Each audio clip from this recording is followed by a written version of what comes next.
Okay, good morning everyone and welcome, and I do apologize. We had some technical difficulties this morning and unfortunately we don't have cameras for any of our presenters. So you'll hear my voice and you'll hear each presenter's voice, but unfortunately we do not have cameras. I am Laurie McIsaac, Director of Experiential Tourism Development here with RTO 9. What you see on your screen right now is a QR code for a Tourism Summit giveaway. We've got some really great prizes that will be announced later in the day around 4 o'clock through our social media channels, and our digital marketing specialist, Lindsay Medeiros, will reach out to the winners herself. At this point, I am going to turn it over to Richard, but before I do so, a couple of housekeeping notes. This conference is being recorded and will be available on our Tourism Talk RTO9 website.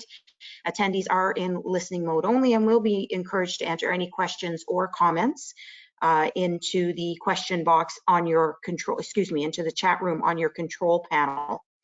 To begin our conference, please welcome RTO 9's Board Chair, Richard Allen. Thank you, Laurie. It's great to be here, and welcome everyone to the 2021 Tourism Summit. We're really happy to see all of you. Can't see you, but to know that you are here and have you take part in these conversations. As Laurie said, my name is Richard Allen. I'm the current chair of the RTO 9 Board of Directors. And before we get started, I'd just like to acknowledge that the land that we identify as RTO 9 or Southeastern Ontario is the traditional territory of the Haudenosaunee and the Anishinaabe and the Huron-Wendat peoples. RTO 9 and the Indigenous Tourism Ontario honor and respect the land, people, and the treaties. We are extremely thankful for the original tour guides of these lands and all that they have shared. All those that reside, work, and play in these lands are treaty people, and we must honor the treaties in a mutually beneficial and equitable manner.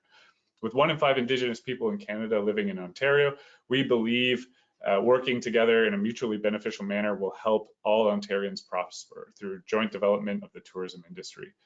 Ontario is home to one of the largest Indigenous tourism industries in Canada, and RTO 9 and ITO, that's Indigenous Tourism Ontario, are pleased to be working side by side together under an MOU to help advance the Indigenous tourism industry in Ontario. As an ally to Indigenous people and a partner to Indigenous Tourism Ontario, RTO 9 will commit to improving the socioeconomic conditions of Indigenous people through the tourism space by creating space for Indigenous people to tell their stories on their own terms. The theme of this summit is the path forward, and it just so happens that my expertise in my day job is pathways. I work at Frontenac County as the manager of economic development, and when I started there, I went through a rigorous process. I think I went through 4 interviews, maybe more. I can't remember exactly, but they really took me through my paces. And when we talked about economic development, we talked a lot about how important tourism was to our rural communities, celebrating our lakes and trails under this newly minted brand. On day 1, they put me in a truck, they gave me a hard hat, they gave me a shovel, and they took me out to Titchburn, which I don't know if you know where Titchburn is, but it's a little former railway town north of Kingston. And they said, you're going to have to build a trail from here to Sharbert Lake. It shouldn't be too hard. You should have seen my eyes at the time. They were the size of dinner plates, maybe even larger, turkey platters. I come from a background of community building, marketing, social enterprise, politics, not-for-profit leadership. My degree's in film. I don't know anything about engineering. I don't know anything about building things. I'm not a construction manager. I'm not very good at home renovations. I can barely put together my 4-year-old's play structure. But I had to build trail. And over the past 4 years, I've built 30 kilometers of trail, all in one direction, heading north and connecting to other trails in other communities in our region. But as we built, I began to realize that our whole effort was being measured in meters and kilometers rather than in dollars and visitors.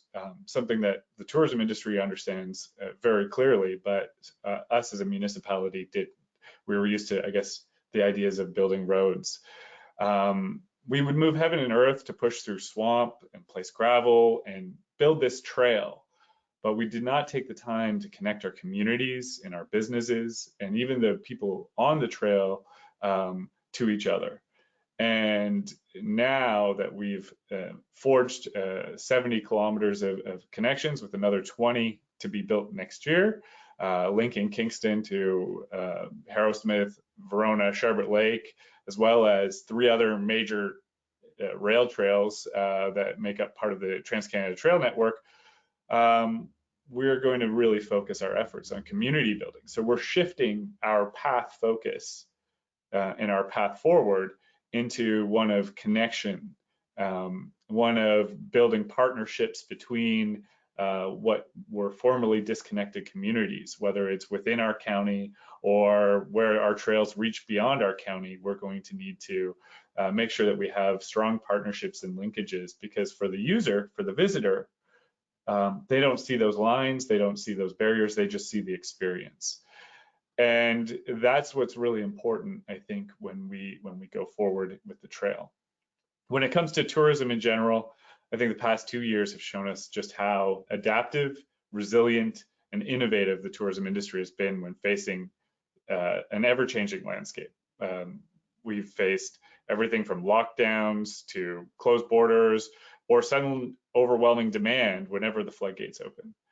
And we've responded. You've responded. And from what I've seen and heard, everyone on this call probably deserves a standing ovation for their efforts and tenacity through the turbulent times that we've had, both when things were going well and when things were unsure and scary. And everybody's had those moments. And I've been very impressed with how everybody's responded to that. Like with the trail, new roles are starting to emerge for organizations like RTO9 when we look at the path forward. In some ways, similar to how we've moved from trail building to community building, RTOs are probably going to look at some of the things that have emerged from the past 2 years as weak points to build more resiliency. Workforce development being key. We need to develop more capacity. We need to strengthen our partnerships between our destinations. We need to strengthen our partnerships between our businesses and their communities, and businesses in our communities with businesses in other communities across the region. Our industry has already learned to be resilient through the last couple of years through this pandemic. And now we need to take some of those lessons learned and turn it into a really strong network of partnerships, of working together, of capacity building to go forward. And to speak more about path building, I'm going to pass it over to Bonnie, our Executive Director, to introduce our keynote speaker. Good morning, everyone, and thank you, Richard. I'm very pleased that you're all able to join us today. It gives me great pleasure to introduce our keynote speaker today, Leslie Bruce. Leslie is the President and CEO of Banff and Lake Louise Tourism.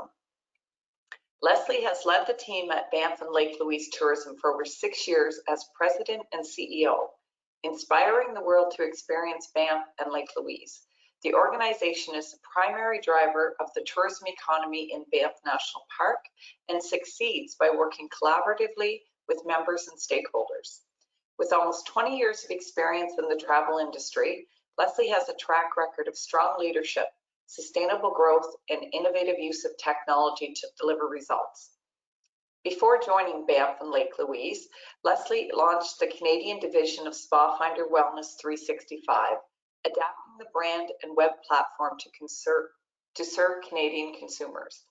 Prior to this, she honed her strategic sales and marketing skills in over 90 source markets as a member of the executive team of TUI, Education NA, and Cork Expeditions, TUI's popular cruising brand, both part of TUI Travel Group, and as Chief Operating Officer for Butterfield and Robinson.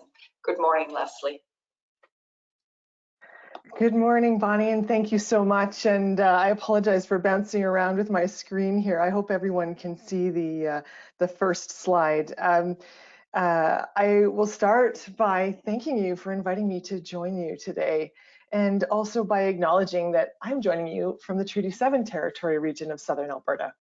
Treaty 7 encompasses the traditional lands of the Ayara and Nakota nations of Chiniki, Wesley, and Bearspaw, the Tsuut'ina First Nation, the Kainai, Siksika, and Piikani nations of the Blackfoot Confederacy, and the Métis Nation of Alberta Region 3. I acknowledge this to honor and celebrate the land, the history, and inhabitants of this incredible space. Last weekend, I moved my daughter into residence to start her first year at Queen's, and I had the pleasure of visiting Kingston. It really feels amazing to travel again.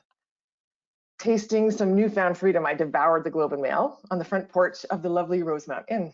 I was struck by a line from an article Ian Brown wrote that described COVID-19 as a calamity of gargantuan proportions. And I think he labeled the pandemic a transformative crisis. I truly think he nailed his description.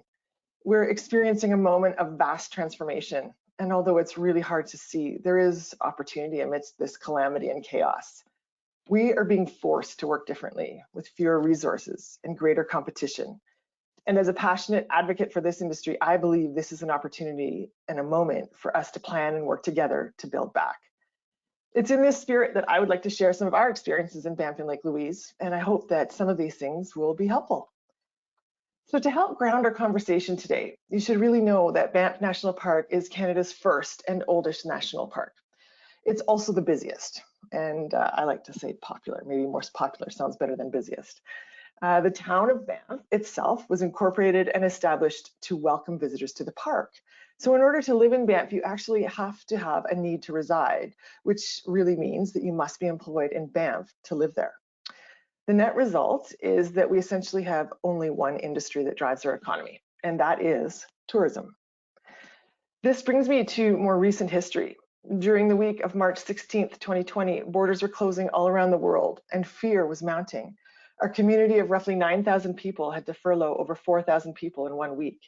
Many of these people packed their bags, got on buses, planes, etc., to ensure that they could get home before the borders closed. You can imagine what that felt like. Our community was absolutely gutted. The following 18 months have brought us together and frankly almost torn us apart countless times as we've tried to find our way back to our purpose. As an eternal optimist, I can say I have learned a tremendous amount throughout this process. We became a bit of a living lab to demonstrate the value and impact of tourism on a community. So in order to tee up some of our key learnings and the opportunities we see, I'd like to set the stage with some of the work that we completed early in my tenure. In 2015, one of the most important moves we made as a DMO is to make it clear to our membership that the customer would be at the heart of all of our decision-making. As a membership organization, this was a bold decision, as it meant our members were no longer at the center of our activities. We believe that we can best serve our mandate, and thereby them, by ensuring we take a visitor-first approach to absolutely everything we do. By making the customer the core of our organization, we started to look at everything we did a little bit differently as a team. We shifted away from talking about ourselves as the world's finest national park and tapped into the way people feel when they are in the national park, alive. We purposefully embedded the protected nature of the place into the brand while ensuring that we were able to connect with people's awe, wonder, and energy. The brand became the foundation that helped us with our resilience in the last 18 months. And by that, I mean we have used this as our touchstone to ensure that our decisions are true to the place and the people that visit and live here. In 2016, we built on the brand work with some important work on our own organization. We defined our team's values that would guide how we deliver on our mission to inspire the world to experience Banff and Lake Louise. Our team manages by these values now. We hire, promote, or terminate based on values. We are all committed to them, which has been the backbone to our culture. Our commitment is to be thoughtful, united, optimistic, and innovative in the way we work. Both of these exercises happened long before March 2020. I share them because I think they are a huge part of the story of how and why we've responded the way we have. They not only have been there to help us persevere, but they are what is helping us to strive to build our future and not just let it happen to us. There is nothing like a crisis to truly sharpen your focus. Between launching our 2020 plan in January and developing the plan for 2021, we adapted the organization's objectives and plan 3 times with each successive wave and change in the landscape. We've normalized the need to be adaptable in our team, and we believe it's better to have a plan and change it than it is to let things happen to us. That said, I'm really pleased to say that we've been able to stay focused on these 5 objectives for the entire year so far. What you may find interesting is that protecting the destination's reputation is our first objective, above rebuilding demand. This was consciously done to ensure that we are not taking a short-term only approach to rebuilding the demand in the place. The national and provincial spotlight was often on us to see how we were responding to federal, provincial, and municipal decisions, and to evaluate whether or not people would consider it safe to travel again. In order to protect our value as a place to visit, we knew we would have to place the reputation of our destination as our #1 priority. Underlying our approach to all of these objectives is a newfound capacity for calculated risk-taking, which has created ample learning opportunities. And these are the things that are paving our path forward. I'd like to highlight a few of these. I have a twitchy trigger finger apparently, sorry about that. Before COVID hit, we were often described in our summer period as crowded, busy, and the overtourism label was even thrown at us. Since 2017, we've been working to bring together the major stakeholders in the park to build a more sustainable way to move people. Together, we have built a dispersal tactics, encouraged people to plan ahead, and improve the uptake of mass transit. After years of effort, we couldn't afford to abandon our approach and risk sliding backwards. Of course, safety restrictions ebbed and flowed, which influenced our ability to operate transit. Nonetheless, we were able to persevere, and when Parks Canada introduced paid parking and a reservation system to take mass transit to Lake Louise and Moraine Lake this year, we've been able to compel people to use the system, which has vastly improved our visitor experience at these places, while of course actually limiting the number of people that could visit these places. Knowing our customer has been central to our efforts to build back demand. Without international visitors and with changing perceptions about travel and safety, we've gone back to our core to make sure we really understand our visitor. In the past number of years, we have implemented the Net Promoter Score to better understand what drives visitor satisfaction. We've added a pixeling program whereby we put pixels on our members' websites to capture conversion data to better understand how our leads and our digital marketing is supporting our members. We have also recently acquired mobile location data to understand who is arriving in destination and where they're coming from.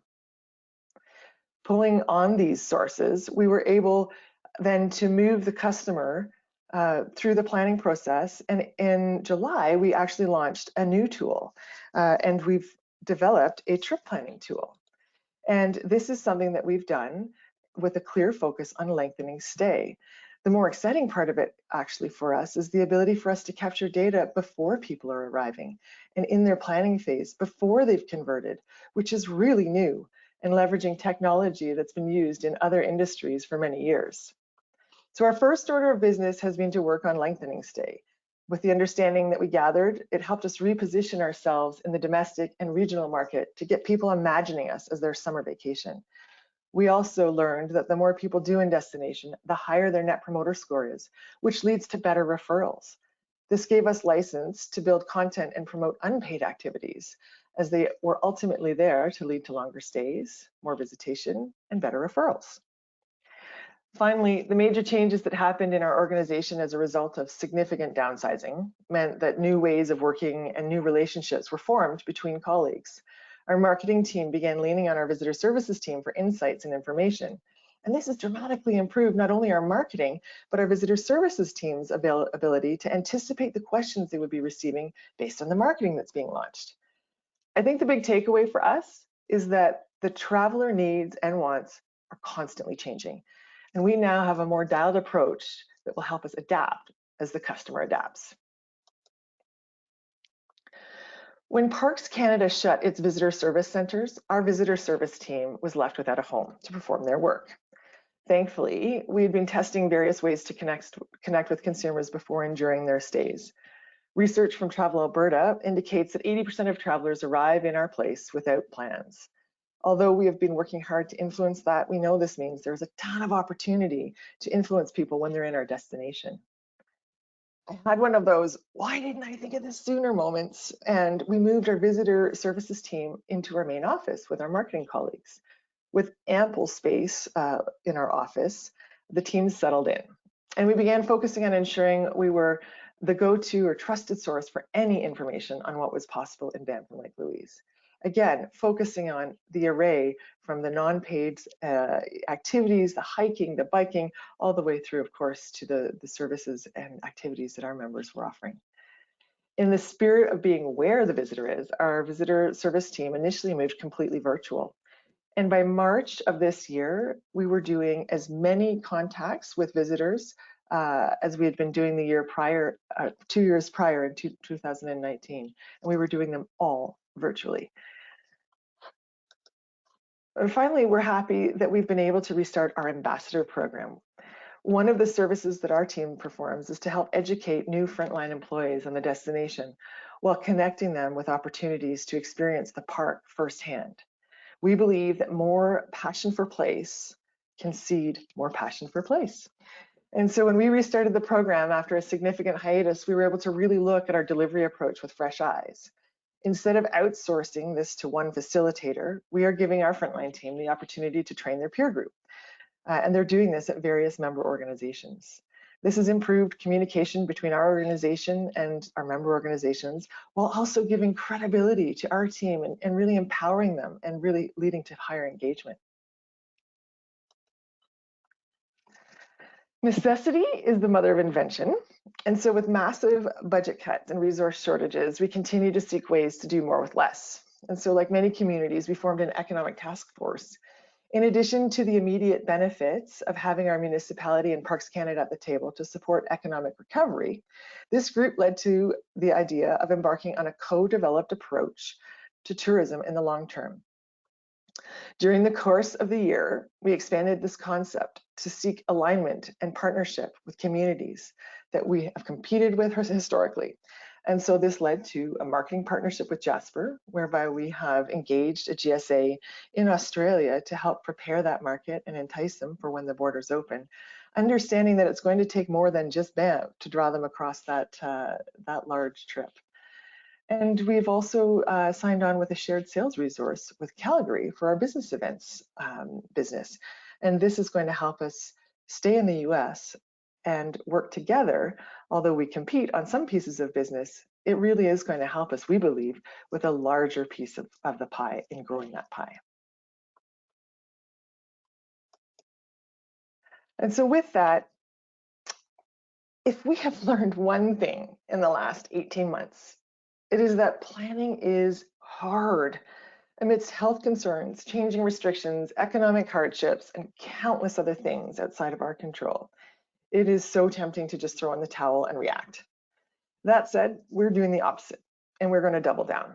Not only are we building a highly adaptable 2-year plan to support economic recovery in 2022 and 2023, but we're leading a process to co-develop the vision for tourism in Banff National Park for the long term, bringing Parks Canada and the municipalities to the table to share in our dream for a more sustainable and resilient industry.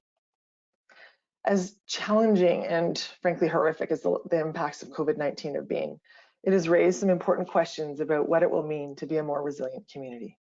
By engaging these groups and our industry, it is our aim to build more support and more champions to build and protect our tourism economy. I joined this incredible industry about 20 years ago. Travel has had a huge impact on my personal life and my professional life. I learned about independence, self-reliance, and appreciating the way others live on an exchange in high school in Switzerland. While working as a cycling guide, I learned the importance of personalized customer service and a work ethic that requires dawn to dusk energy. Seeing places through the eyes of my children has sparked my imagination and my curiosity. On countless business trips, I have learned about the power of relationships in building business and the value in making that commitment. The list goes on. I share this because I am sure that I am not alone in recognizing the power of travel and the value of tourism. This is what we all get to do for a living. And as hard as it is right now, I want to remind all of us that what we do is incredibly important. I hope you'll reach out to me if you have any questions or want to talk further about any of these ideas. Thank you so much for your time, and I hope you enjoy the rest of your sessions.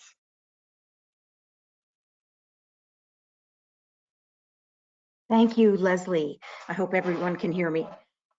So we have time for questions and answers. If anybody, Bonnie, I know you're monitoring the question and the chat rooms. If there are any questions at this point for Leslie, we can certainly table them. Yeah, we've got a couple. So the first one is, what portion of your visitors are there for active purposes? Ooh, great question. So what we've learned is, in terms of defining active, that looks really different for people. And so we have people that will describe their stay in Banff as active, and they may never leave the paved path. We also have a very significant amount of hiking, cycling business as well, of course. I would suggest that by more traditional, active definitions, that it's a much smaller percentage than would be self-reported. But truthfully, I don't have an exact figure to give you. I will say this summer cycling has become a huge thing in the park, and what we've learned is that the more opportunities we give people, the more that they come and do. And so that's something that we're frankly struggling with a little bit with Parks Canada, is to sort of reimagine how people may use some of these spaces, like the Bow Valley Parkway that we closed to vehicular traffic this summer and had thousands and thousands of people come and ride car-free. Thanks, Leslie. We do have a couple more questions. Lori, I'm going to leave it up to you to keep the time on track here, but we have a couple that I think are important, as that one was. What technology was used for your trip planning tool? Oh boy, I'm going to have to talk to Courtney, my director of marketing, and get back to you. It is an open source tool, and it was readily available. This is not proprietary or custom built. We've been working with a firm out of Squamish, VentureWeb, to then adapt this. But either if you'll reach out to me directly at lbruce@banfflakelouise.com or through Lori and Bonnie, I'd be more than happy to get you that information. What I will say is it was relatively fast to go to market. From the time of concept through to launch, we were 10 weeks. So from my perspective, that was a really reasonable amount of time for such a big impact. We still have a ton of work we want to do on this piece, but it's building on some fairly available technology. Okay, we have, Leslie, two similar questions actually, so I'm just going to read them both together. How do you manage resident opinion about tourism and attract ambassadors to help build the brand? And then the other question, as I said, was similar. Can you speak about the ambassador program? What does it cover and who is involved? Sure. Okay, so that need to reside is really important in answering this question. So we have a very, I would suggest a unique environment, in that if you're going to live in our community, you work in the tourism industry. And so unlike many other places, we don't tend to have the same pushback from residents. Certainly former employees of the industry and residents that have retired, we see there's a small group, a very vocal group, that really would like the park to be more like it was in 1975. But generally speaking, everyone's ability to put food on the table, pay their mortgage or their rent, and have the opportunity to live in their dream location comes with being part of a tourism community. So that, I think, adds a really interesting and unique layer.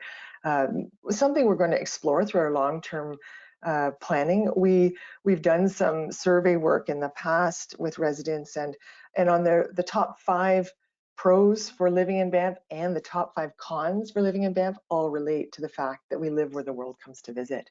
And so I think that's kind of a really unique thing, and something that we're going to be looking at really closely as we move into this long-range planning. The ambassador program is something that I'm particularly proud of. It's something that I think has evolved with us as we see a changing demographic of new employee in our community. But it's something that we've worked in partnership with the town of Banff on, because we want people not only to understand our industry and frontline service teams, hospitality teams, to be able to answer questions about the place and really to be there for the visitor when they're asking where to hike, where to eat, what's it like to ski, what's it like to, you name it. We want to empower the broader community to be able to answer these questions. And so that's the educational, the tourism educational component of that program. But we also have taken on really helping people adapt and adjust to our community. And so in addition to that, we do education on, helping people understand what mental health services there are, helping people understand what immigration support services there are, helping people understand how to move safely in the park. We do a whole section on human-wildlife conflict and how to avoid that. So really it's about creating, in many ways, about creating good citizens and good ambassadors for our community. And I personally think it's super cool that it's the tourism organization that's taken this on. And so we work really hard to make sure that that Parks Canada and the town of Banff is really happy with us in this work, because we really see this as a strategic nugget or a strategic core to being able to influence that guest's experience from the moment they hop on a shuttle in Calgary all the way through to their departure.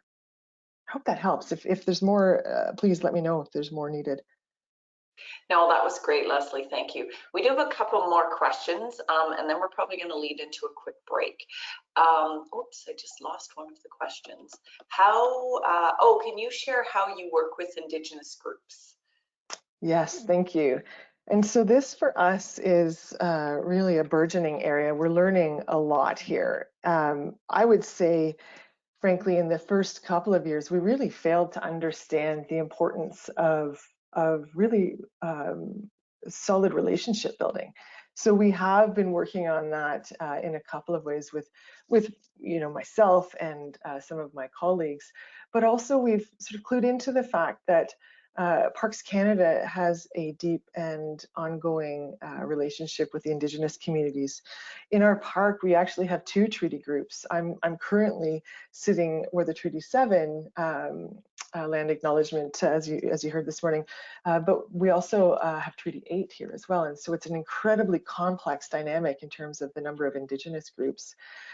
We have been working with, for obvious reasons, I suppose, Indigenous tourism providers, and really ensuring that they're getting a platform, a share of voice and a platform, but that's a very, very small number. And so I think the part I'm most excited about is what's coming. So we are going to be working with our Indigenous Tourism Association of Alberta to do training for our team and our board. And we really want to sort of go back to square one with our relationship, and go back to square one to be more clear that this really is not simply about tourism product, which is probably where we started with that mindset. This is about an ongoing relationship and honoring that relationship and creating, I guess the word I would continue to use is a sustainable approach that honors and recognizes how important that is to this community. Banff was an original healing ground, and every Indigenous group would lay down their arms to come to the hot springs.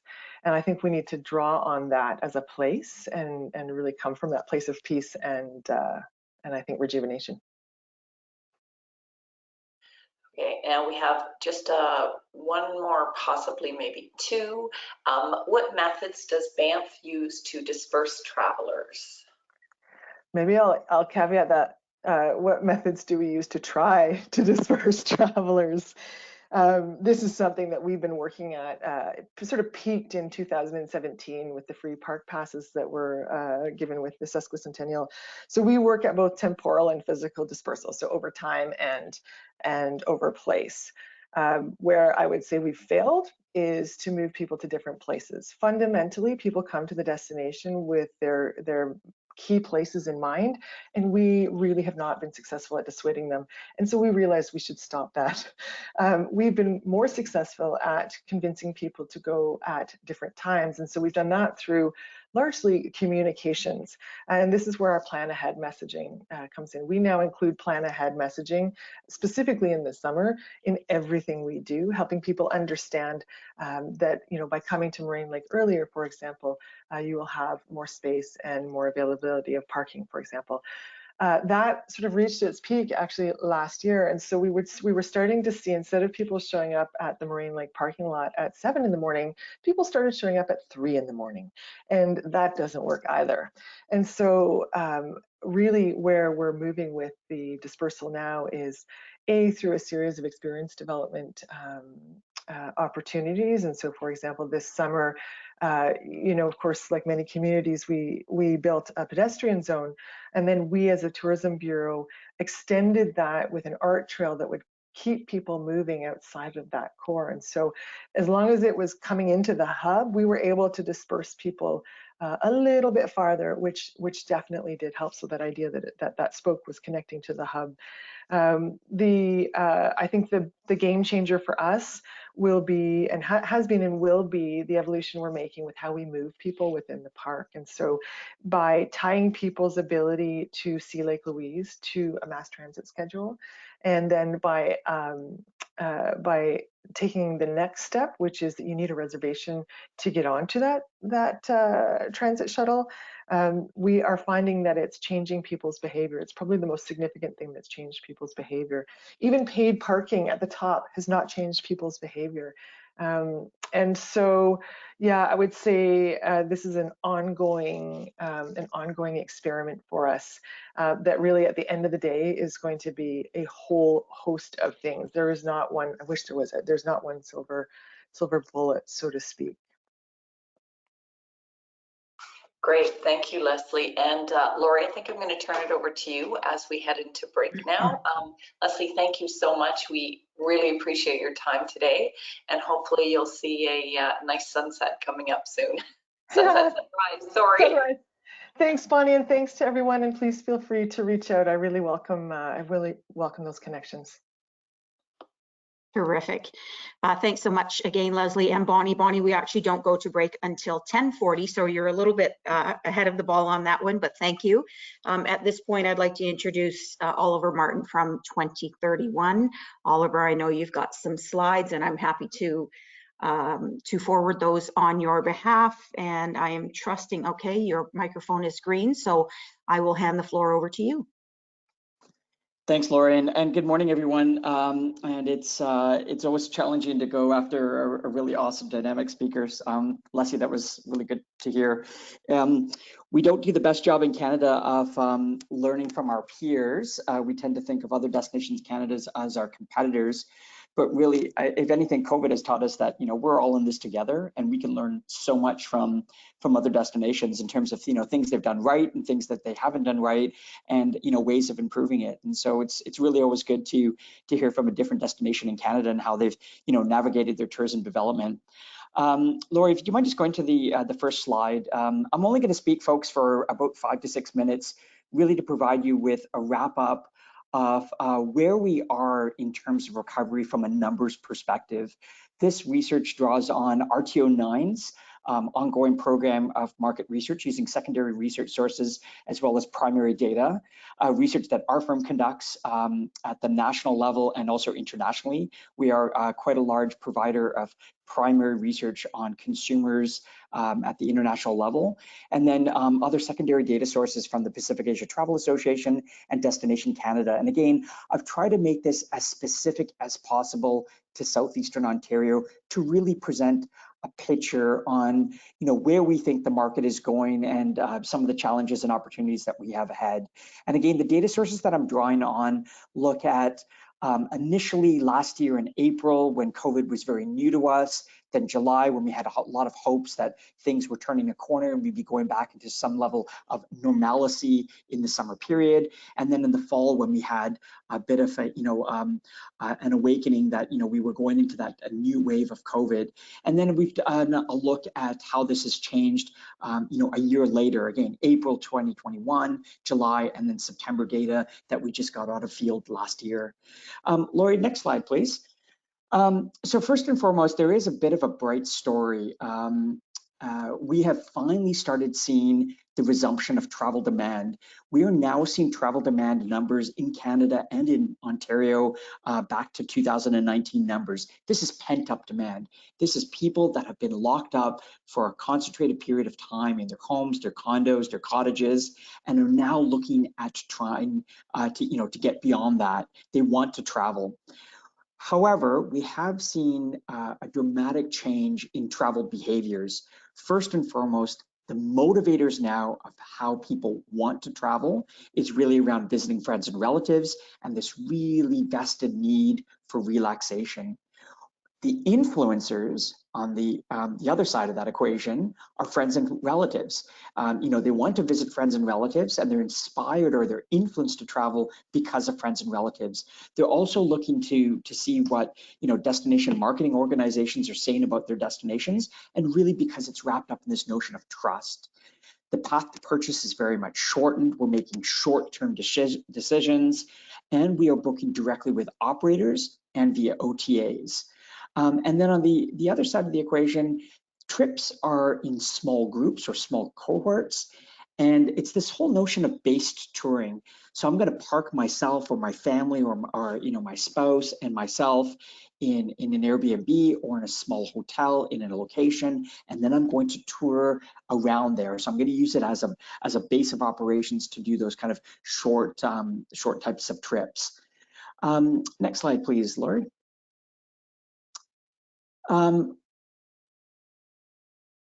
But there is fear, but fear has also shifted to this notion of annoyance. People, generally travel consumers, they are interested in hearing what destinations are doing around health and safety accreditation. It provides some level of assurance. And it boosts confidence in their ability to think of that destination as their next travel experience. However, there's a lot of confusion. There's a lot of confusion at the provincial level, then at the regional level, then at the municipality level, and then at the actual operator level. There's confusion in terms of, what are the COVID policies in place, what are the restriction policies in place, and how to really navigate that. However, the most impactful thing to get people to choose your destination, to actually choose the visitor experience, it's really around this notion of being able to show proof of vaccination status.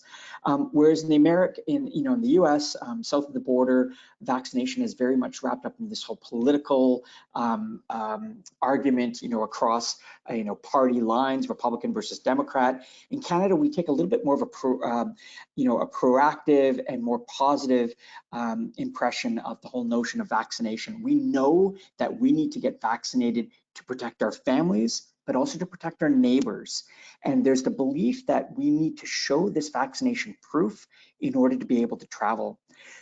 Things that we were hyper, cognizant of about a year ago in terms of our industry cleaning policies, social distancing measures, and travel insurance, that's very much assumed now that's going to be in place for the average travel consumer. And there is also a consensus that the travel industry should have to show proof of vaccination in order to kind of, build back that trust factor that's very important in terms of travel. And then the last slide, Laurie, just before I pass it on to Cathy. Is recovery even a thing? We had a lot of high hopes this time last year that we would get back to this notion of normalcy by the end of 2021, once we had this full vaccination regime in place in Canada. We know now that recovery will be prolonged, and it will also be in spurts. And we know this will be the case at least into 2025. And this is looking at all of the epidemiology data that exists out there, as well as consumer sentiment data, as well as looking at the economic data. The COVID variants and also the stalled vaccination rates at the global level will continue to kind of play havoc in our society, and it will have a major impact on government policy around border restrictions, about mobility, and whether or not the industry is able to recover. The flip side of this, and also somewhat related, there's a bit of a correlation. It's this whole notion of the Great Resignation. We are seeing across the board, across industries, very much pronounced in the travel and tourism industry, high levels of labor not returning to work. They have left the industry, which is causing a lot of challenges for SME operators in Canada. The silver lining in all of this, we are starting to see this blending of business and leisure travel because we've gotten very used to working from home. And we're forecasting, at least with our modeling, that small scale meetings will start to pick up in 2022. And this is the whole notion of small teams needing to meet face to face in order to kind of have that return of corporate culture back into the mix. These are the slides. This data is available on a monthly basis with RTO9's research newsletter that they send out, and also on their website. And we're going to be going back into field with RTO9 in the next couple of months, and this is to track the research that RTO9 published earlier this year. And again, it's good consumer data showing what the Ontario and Quebec consumers think of RTO9, the region, Southeastern Ontario, and travel. Lori, I'm going to pass it on to Cathy. Great, thanks, Oliver.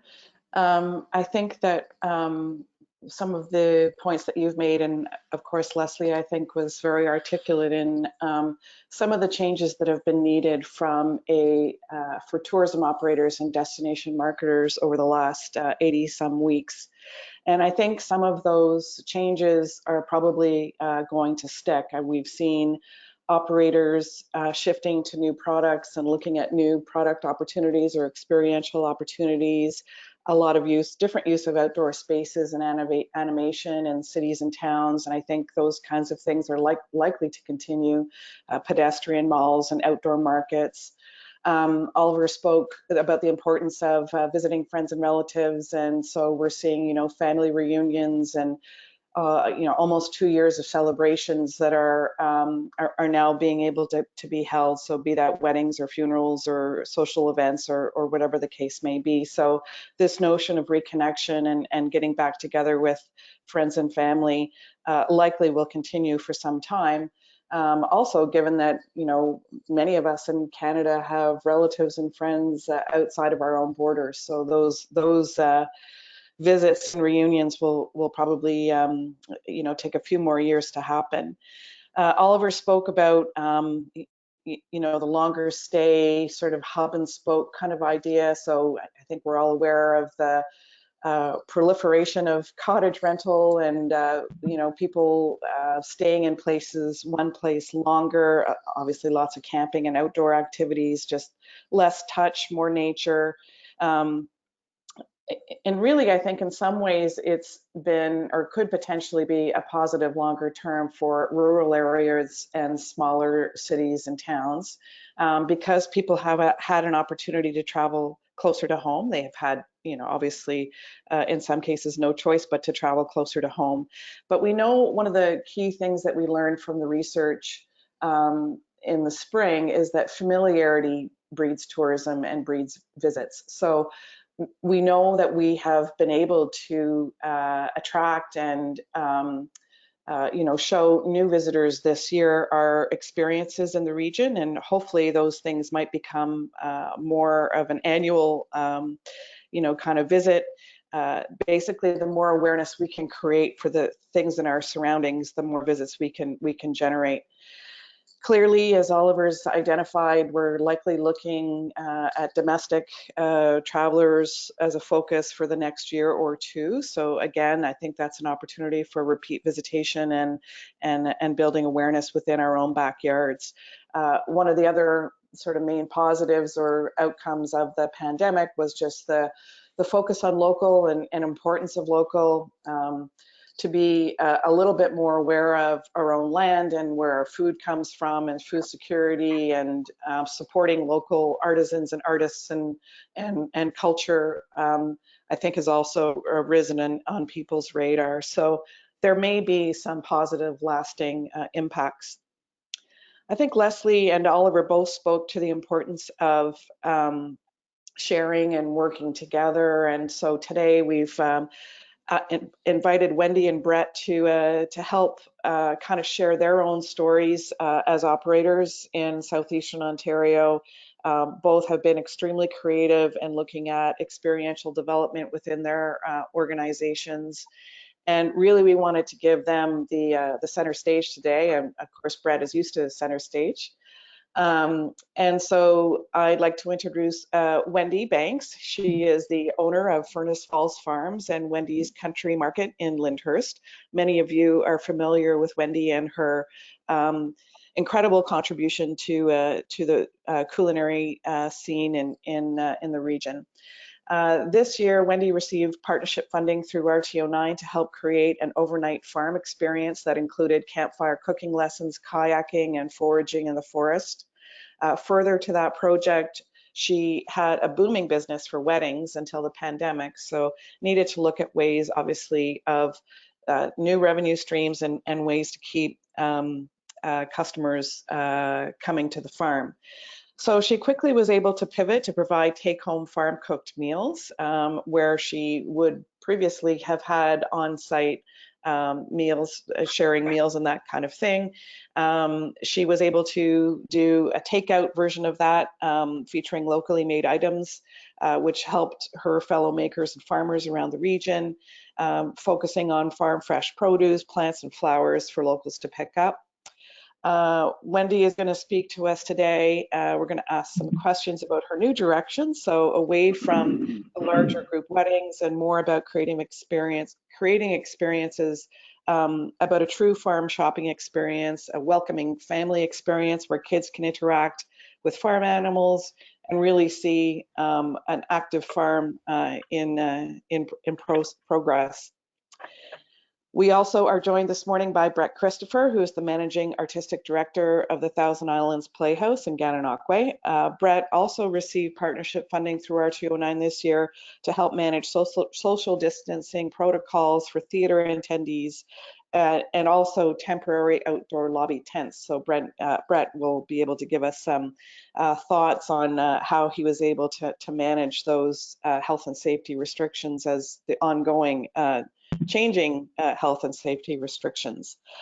Last year, Brett introduced his Music on the Dock series, but was unable to execute that. So we'll speak to him today about other ideas and opportunities that he's brought to the Thousand Islands Playhouse, including a series of outdoor music concerts across Gananoque, so not just under his own tent, from porches to pop-ups to parking lots, providing live music to the community, featuring 56 local musicians, 34 performances over the course of 3 weekends. So creating a new experience for people and visitors, residents and visitors to Gan.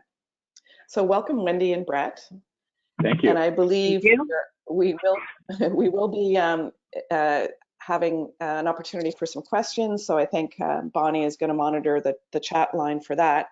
But I thought I would kick it off with the first question, which is, how have you remained optimistic for the last 80 weeks and what has kept you motivated? So I'm going to start with you, Wendy, if you could give us a quick rundown of how you've kept rolling. Well, on the farm, it's kind of a force to keep rolling. But one of my family, one person in particular is my father. Every morning he just comes across in the fields and is always, we have to feed people. This is our job, and we have to feed people, and this is important. And he's always optimistic. He's 80 years old. My mom is 75, and I look at them every day and think, wow, the world has changed so much, but yet that positive attitude is always there.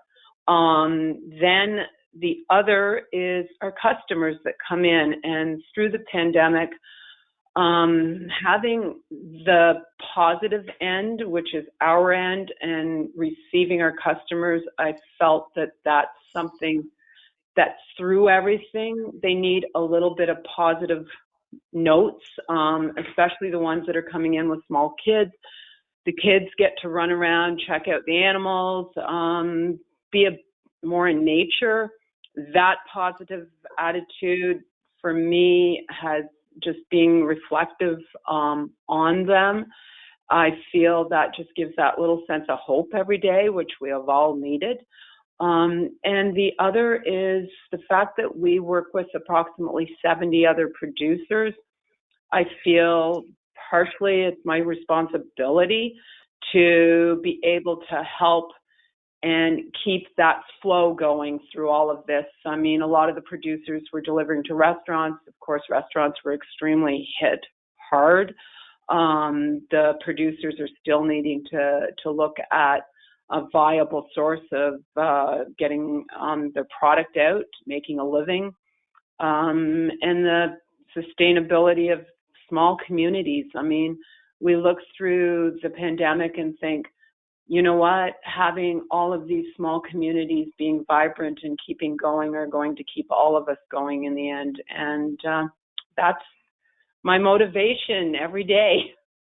That's awesome. So I guess obviously you're not in this together, not in this alone. We're all in this together, which we've heard. That's but right. Clearly, based on what you've said through family and customers and partners and other people in the community, have really kept your motivation levels high. How about you, Brett?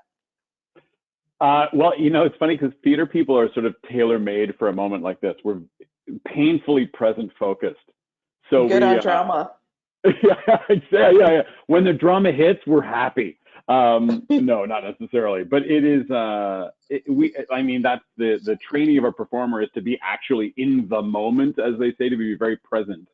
So we're extremely good at, for lack of a better term, pivoting, or taking whatever comes at us and then reacting in a positive or an effective way. But it's funny listening to Wendy. I would say very similar. The key to remaining positive or any successes we've had over the last 18 months have been about like maintaining the values of the organization and really just continuing to reflect back on what are the values of the organization. And although we can't make plays on the stages and we can't actually welcome people inside the buildings, how do we continue to reflect those values? How do we continue to to have activity that supports that whatever ethical position, ethos? I think, like, for us, Wendy's saying, like, the goal is feeding people. That's it. Like, people need to be fed in a pandemic as well. Like, and I couldn't believe, I go to Wendy's all the time. So I agree. But for me, people from an outsider perspective, they see the Playhouse, they go like, oh yeah, people go to see plays and it's fun. But like, if you really scratch the surface on what the arts are, it's about taking care of people. And in a moment like this, taking care of people, like, there's a lot of people who need to be taken care of. So we just, Leslie said the same thing, but sort of, you just double down as an organization. You say, like, well, we actually have an even more integral role to play in this moment. And it's actually a really exciting time for the organization, because we can put away what requires all of our collective energy and imagination, and that is the building of plays and putting them on a stage and the selling and all of that thing. We just set that down, and we can use all of that, again, that collective energy and imagination to mine new ideas and to mine, that key value of taking care of people. And so many of the ideas that we had this year were based on that. They were based on, okay, our community, our region needs our help. We are one of the biggest, certainly the biggest arts organization, but one of the biggest organizations in this community. And now it is our responsibility to put the community on our back and to get us all collectively through this time. So it's I think really from an organizational perspective was transformative. Really, like, having the opportunity to breathe and think, like, what impact do we actually have as an organization? Yeah, we have a good time, we sing, we dance, we do all these plays, and some of them are really thoughtful and some of them are frivolous, but what a greater impact do we have as a company? And then, you know, we just did the hard work of enacting that. I think that the key decision that was made, and it really spurred our trajectory through this time and continues to, was not laying anyone off. And I have to say, like, it's a really easy thing for me to say because we are supported in part by public funding. So I know that there's a lot of businesses out there that are like, yeah, but my earned revenue dropped 95%. Like, how on earth could I keep staff on? But for us, that was a very key component of our success, was to keep all of our staff on at a significant hit. I mean, that was pre-wage subsidy, and then that came in and helped a great deal. But that was a key component because we still had all these people, all of these very creative people who were like, well, we can't make our plays, but we can do a lot of other things. And that's all of these ideas started to spur out of the organization. I love the connection of what you've both really said about, you know, neither of you have said I've been motivated by staying in business or generating revenue or anything like that. It's really about core values of what you're doing as companies and organizations. And so I wonder if, I mean, clearly you had those core values already instilled in your work and your approach prior to the pandemic. Did it allow you an opportunity to articulate it differently or to share it differently with your teams? Or would you share advice to other organizations to say, really look at what your core values are and try to articulate them, be a little bit more introspective about that? Because clearly it's those values that have driven, you know, your curiosity and your creativity and your ability to keep things moving. Yeah, well, if I can speak to it, we did a survey, right? You know, as the pandemic hit, we sort of reached out to our audience quickly and just said, you know, how you feel, you know, like basically, as Oliver was saying, did a whole bunch of data research on like, when will people come back? What will it take? You know, how are we going to be able to produce a season? This was in 2020. And one of the comments that came back, which was just for me was like a watershed moment, was somebody said, at the Playhouse, I always feel like I belong. And I was like, okay, so the relationship to this place is much deeper than just I buy tickets, I come see plays. It's like an integral part of who they are. And now in this moment, I think it is our responsibility to repay some of that loyalty as an organization. We've had these loyal customers for decades. And now it's our to just turn around and take care of those people. And I think, you know, like people who work in the arts tends to have big hearts and care about people. That's an overgeneralization. Anybody who's out there in the arts is going like, are you kidding? I'm in it to make money. No one's in it to make money. But the first thing we did, which was just the springboard, was getting on the phones. We have a huge list of people with their phone numbers. We started with, you know, the oldest people that we knew that came to this theater and just started calling people and saying, what do you need? How can we help you? This has nothing to do with plays. This has to do with protecting you. Like, this organization will protect you. So do you need us to drive you somewhere? Do you need toilet paper? What is it that you need in this moment of crisis? And that kind of just spurred the rest of it. I think you're right that the you know, focusing on values, and I hope that in some way the ideas that we presented this year and the actions, you know, working with the farmers market, it inspired other organizations to go like, oh wow, you know, like we can take on completely different responsibilities to just care for one another, to work together. Yes, I love that. So that's whoops, sorry. That's something, go ahead, Brett, please.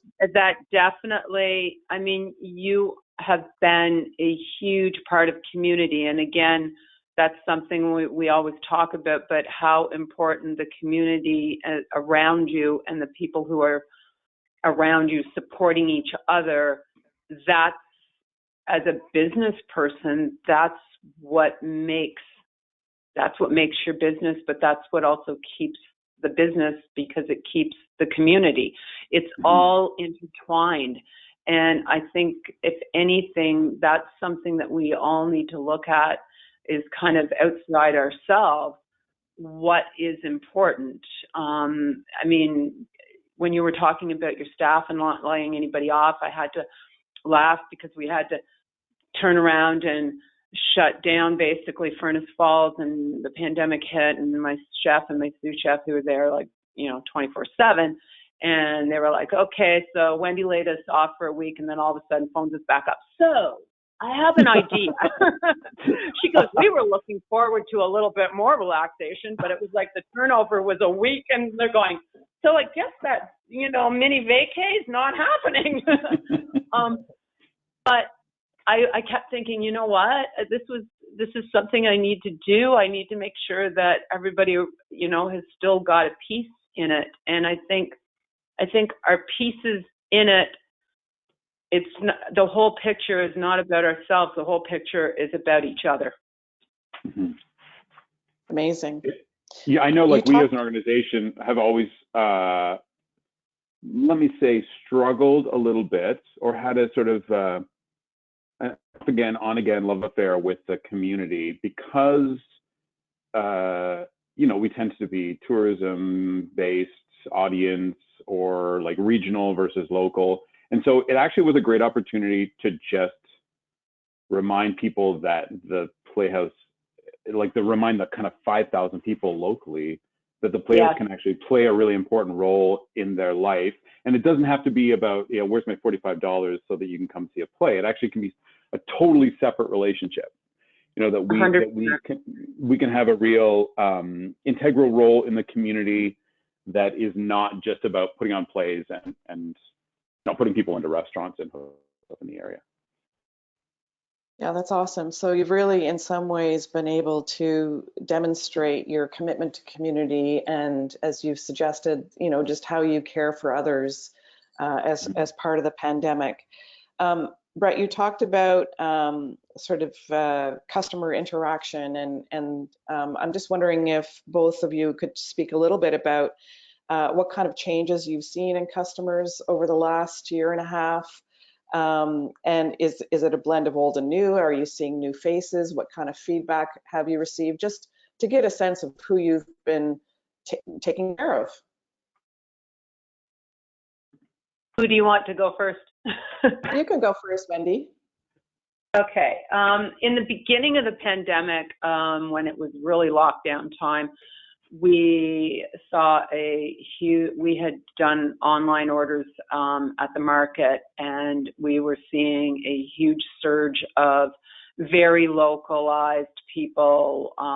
So it kind of shifted very dramatically for us that way, because it wasn't, as much tourism based. It was very localized.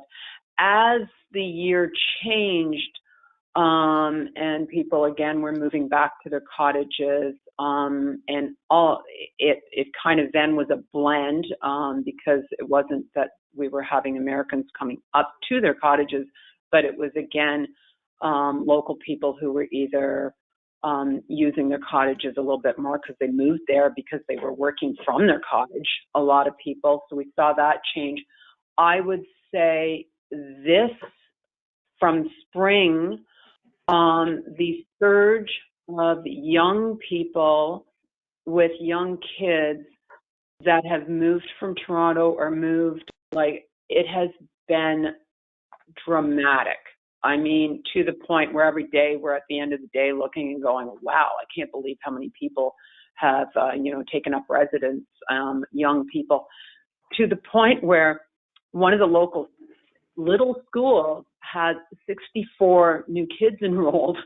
And so we are definitely seeing the demographic from, I'd say, 25 to 35-year-olds with young children, who are definitely wanting that little piece of green grass and somewhere for their kids, and being able to work from home. That has been a very dramatic, we've always seen that young group, but it's definitely the surge of new people moving into the area in our small communities has been great, because it's the sense of, again, that sustainability of a local economy, where you're looking at, young couples moving in and moving forward. And so that's for all of us puts a smile on my face, because I get to see that next generation being able to grow up in the area. That's awesome. And Brett, what about on your side, just in terms of changes in customers?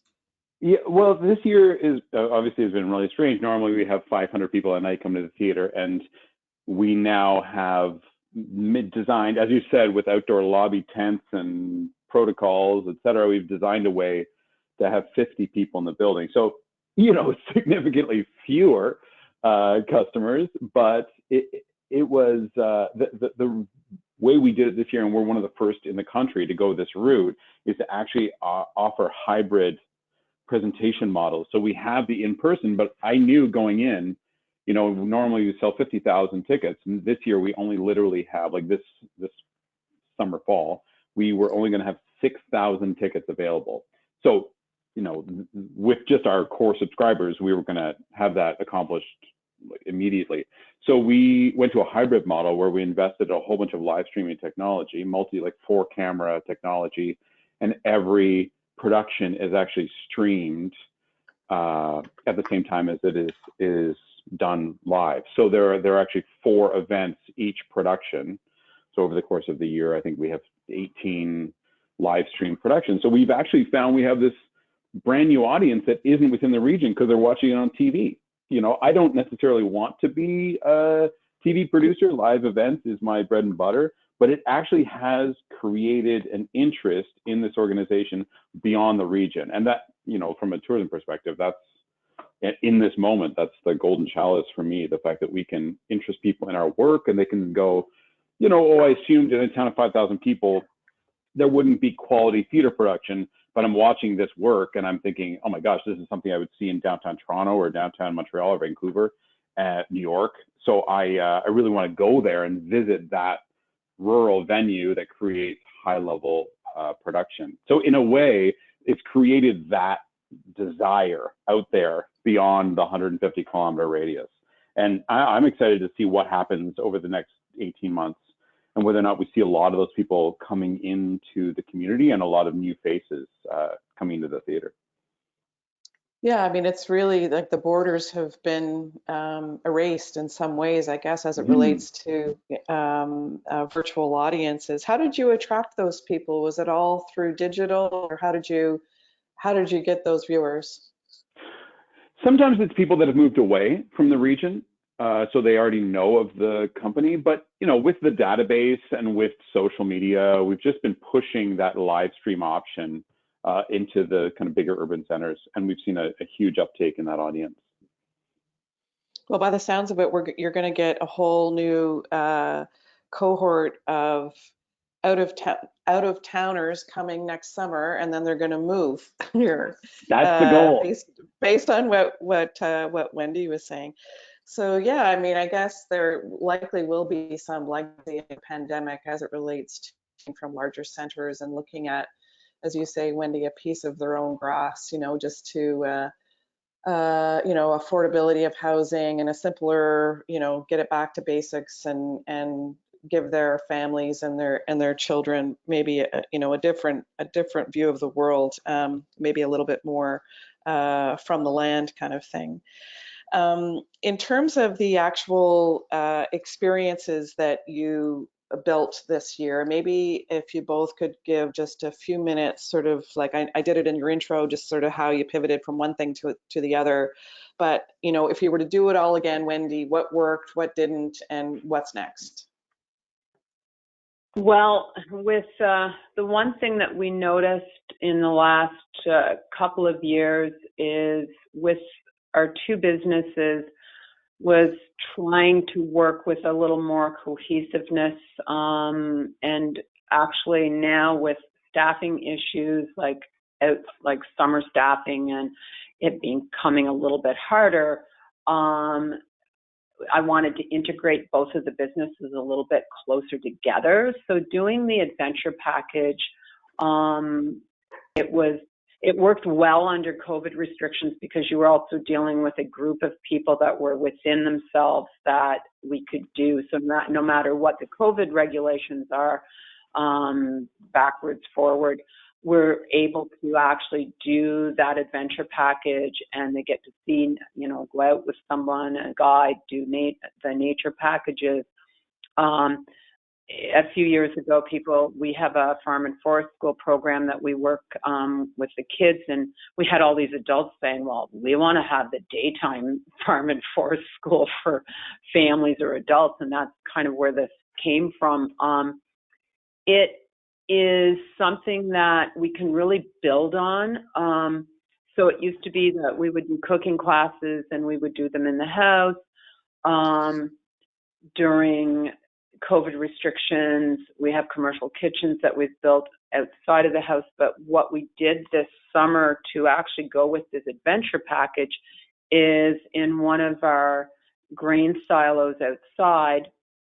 And this is also in thanks to RTO9's help with grant, is we were able to convert the silo into an outdoor/kitchen bar.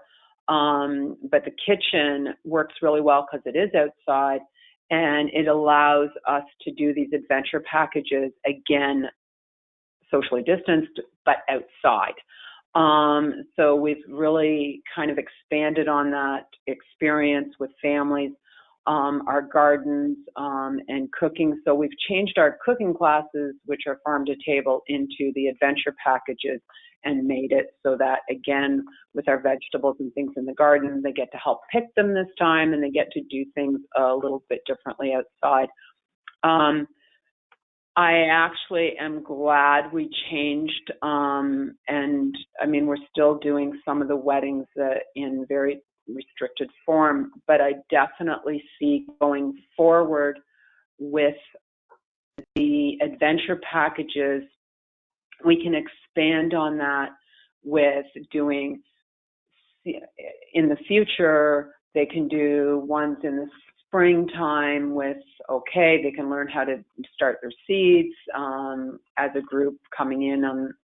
So the adventure package actually, I've got tons of ideas on how that can expand. So I definitely see the cohesiveness between our market and Furnace Falls becoming a lot better linked together because of the staff that we have, intertwining that with more people looking at kind of back to basics. But I can also kind of bring in, you know, woodworking, all the different types of tools with, you know, we can turn around and teach different programs with that adventure package. So it can expand quite a bit.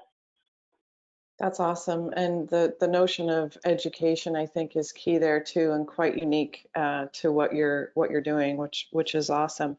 How about you, Brett, in terms of what we'll see again next year, what you take forward, what you wouldn't do again? I mean, I know it's obviously a bit soon to say, but, you know, will we still see music on the block for 2022? Well, it's a great question. I mean, like a lot of the things we accomplished this year were like a direct response to something that was happening in that moment. So something like Reverse Halloween that we did last October was really an answer to, like, you know, 2 weeks before things were so bad COVID wise that everyone was worried that their kids shouldn't trick or treat. So we thought, well, we can actually deal with that. So we developed something, you know, Reverse Halloween, where we delivered candy to kids all over the community. It's all under for people to do activities that all the rest of their community were doing. These were just kind of responses in the moment. But there's certainly things like Music on the Block, which you know, referenced in the intro, was an adaptation of Music on the Dock is like an ancillary, basically, you know, music that accompanies on our dock, that accompanies your trip to the theater, just to sort of enhance the experience of coming to the theater and acknowledging that the view at intermission is as important as the view on the stage. But it transformed into Music on the Block, which was a huge sort of community open air festival. So, you know, like I think ironically has inspired a whole bunch of other music events and I'm just kind of watching, like, do we have a role to play here in just supporting other people's festivals, because it's not our core product, for lack of a better term, but or do we sort of enact that again? I would say we will probably not do it in September in the middle of our season, then maybe we'll push it into December so we can actually create more shoulder products, not right at the exact same time that we are producing 8 full productions. The other piece was we did a whole bunch of educational stuff for kids virtually, but the stuff we did in person was for adults. And I think we learned a lot about, so many arts organizations like ours do kids programming, that like they do kids classes, summer camps, March break camps, like camps. But when we did these adult classes, and they were in everything from woodworking, we had like local makers come in and do charcuterie board training and a whole bunch of other stuff. We found like they're adults. I mean, Wendy kind of referenced it. Adults are just as interested in getting their hands dirty as kids are. It's just lost that, or we're busy and we don't want to take that time. But I feel like we found a way to really work with an adult community in providing programming around our production. So the thing that's also unique in this region about us is we actually build everything in Gananoque from the ground up. These huge shows, these big musicals we put on the stage are actually built here in Gan. So we have access to carpentry facilities, painting facilities, all of the elements that go into making these shows can actually be leveraged to create opportunities to get people, to get their hands dirty, to actually get a deeper knowledge of what the craft of making theater is. And in doing so, I think, link them tighter and tighter and tighter to the work on the stage, because of course, then what goes into making that thing. But I would say a lot of the work that we did this year in the community and educational programming will have a life beyond the pandemic. We keep referencing, like through the talking about pivot this and pivot that, we finally said organizationally, I think this hasn't been a pivot. I think this has actually been an evolution. Yeah. I think Leslie said it in her statement where she said, transformational. For many people, this has been transformative. For many organizations, it's been transformative. And I would say for us, we'll still produce theater in our venues, but I think it's been transformative in our relationship with the community and in the way that we have broadened the scope of what we produce and how we engage people. I think that's what I'm very excited about. If I fast forward 5 years from now, and I've said this as well, that I'll look back on this 18 months and go, that was the day that it all changed. That was the day, the time that we're going into our 40th birthday. And I'm like, well, maybe that was it. That was the first 40 years. And this next chapter is a very different chapter. And to me, that's really exciting. Yeah, that's amazing. And I think that's, you guys are inspirational to everybody on the call today, just in terms of your, the core values of what you're bringing to your work every single day, and your sense of community and creativity, and providing immersive educational experiences, which really just don't exist anywhere else in the world. It's very unique to the region, and we're all very lucky to have both of you. I think we do have a few minutes for questions. Bonnie, I don't know if we've got any bubbling up there, or I can continue to ask questions. We don't have any yet, but it is open if anyone has any questions. Oh, I saw one and it disappeared. Hold on just 1 second. How did you convince your partners to work with you? For either one of you, I guess. Do you want to start with that, Wendy? Partners, I'm just sitting there going, is this our producers to work with us? Which partners are we talking about? Or partners? I guess maybe just your ecosystem of partners and people you work with. Like, do you go out and approach them? Do they come and approach you? Do you meet people through other people? Like, how does that come together? Actually, a lot of it is a bit to do with our history of being in business for a very long time. we've definitely connected with people, just people coming into our store, even who are customers. Somebody heard about us. So if it's a producer, that somebody said, oh, hey, go talk to Wendy. Maybe you guys can link up. Maybe they'll need something. So a lot of it is just interaction with multiple people around. And then is networking, but in most of it's word of mouth, actually. That's mainly, I would say, how we've worked out with everything. I do work with different organizations, so through organizations, you meet people and talk. Most of my connections have been very informal connections and built on trust through years of working with each other. And I think it's that community. Again, I know my word community is in there all the time, but it is something, I'm like 6th generation, so it's deeply instilled. It's that connection with people in an honest manner. So that is something that dealing with any of our partners, I must say it's coming together as something kind of in a non-business format that turns into a business format. So it's very cohesive. I found with partnerships, it's funny. I think Oliver's right. There's an inherent like competitiveness or mistrust of other businesses, people. There's this sort of like strange, like the pie is only so big and I have this part and you're not taking any of it. I found my new philosophy around partnerships has really moved into just give it all away. Like don't fight to make sure that the deal is a good one. Just in order to engender a relationship of trust and like mutual admiration and like a collaborative working. I mean, that's the nature of theater too, right? It's super collaborative and super collegial. So as we say, theater is friendship. But I found this year, in the last couple of years, it's just give it away. Who gives a crap? Like stop clinging so tenaciously and trying to like mine every dollar out of every moment, and instead look long term. So I had literally a phone call yesterday from Scott Ewart at Thousand Ounce Kayak. He might even be on the call.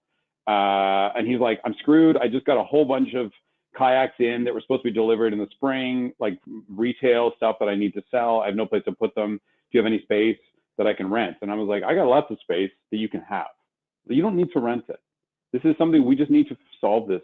And I'm like, I'll tell you what, can you give me, I have some new actors in town that have never been to Thousand Ounce. Can you take them on a trip? He's like, I'd love to.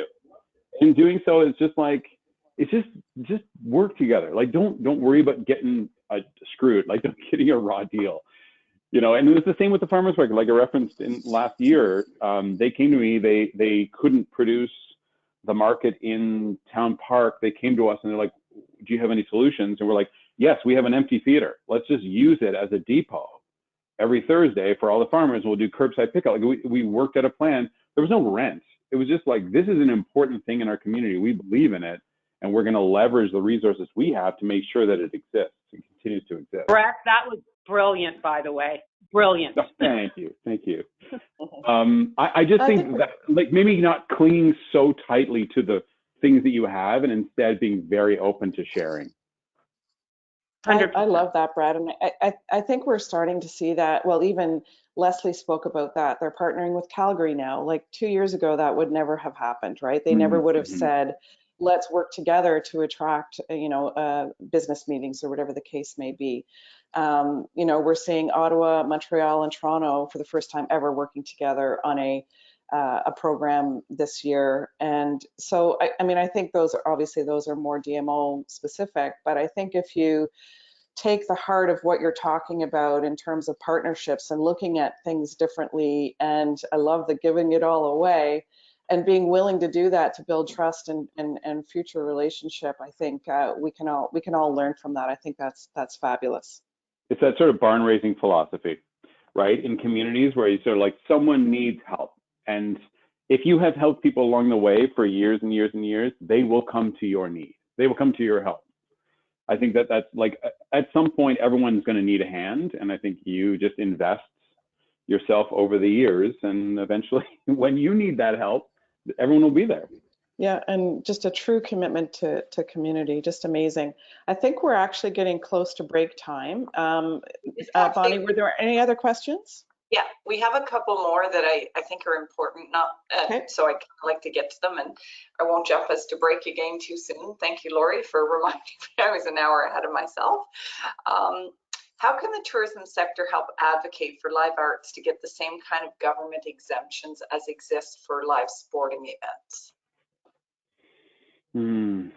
That's a great question. Well, it's funny because Lisa McLeod was here Minister McLeod, I should say, was just here last week to come and visit. We talked at length about, so the Playhouse is actually one of the first venues in the province that has gone back inside.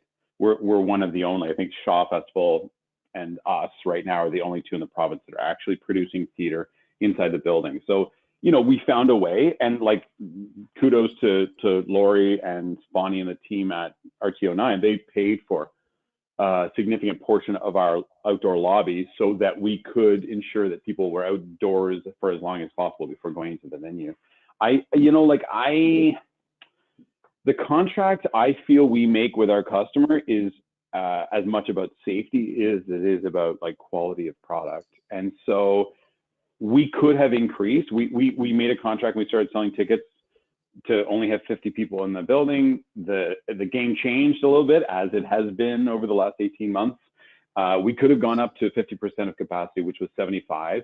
We sat down as a team. We said, oh, wow, that's great. That's another like $20,000 in ticketing revenue. And I of course said that. And the rest of my team said, like, that's not a good idea. We have made a deal with our client base, our longtime loyal client base, that there's going to be 50 people in there, that everything's going to be socially distanced. You know, that's what we promised them, and that's what we should keep. So I don't know. I'm less, like there are much bigger venues than ours. Even our 400-seat theater is small in comparison to like the Festival Theater at Stratford or so many of the bigger venues across the province. I still do believe in social distancing indoors, and as long as that is a feature of keeping people safe, I feel like we should adhere to that. But you know, again, it's one of those things that's easy for me to say because I am a publicly funded institution, so I do have some piece of revenue that's coming in that is not earned revenue. So that's my caveat, that it's kind of easy for me to philosophize about the importance of keeping people safe when only 60% of my revenue comes from box office.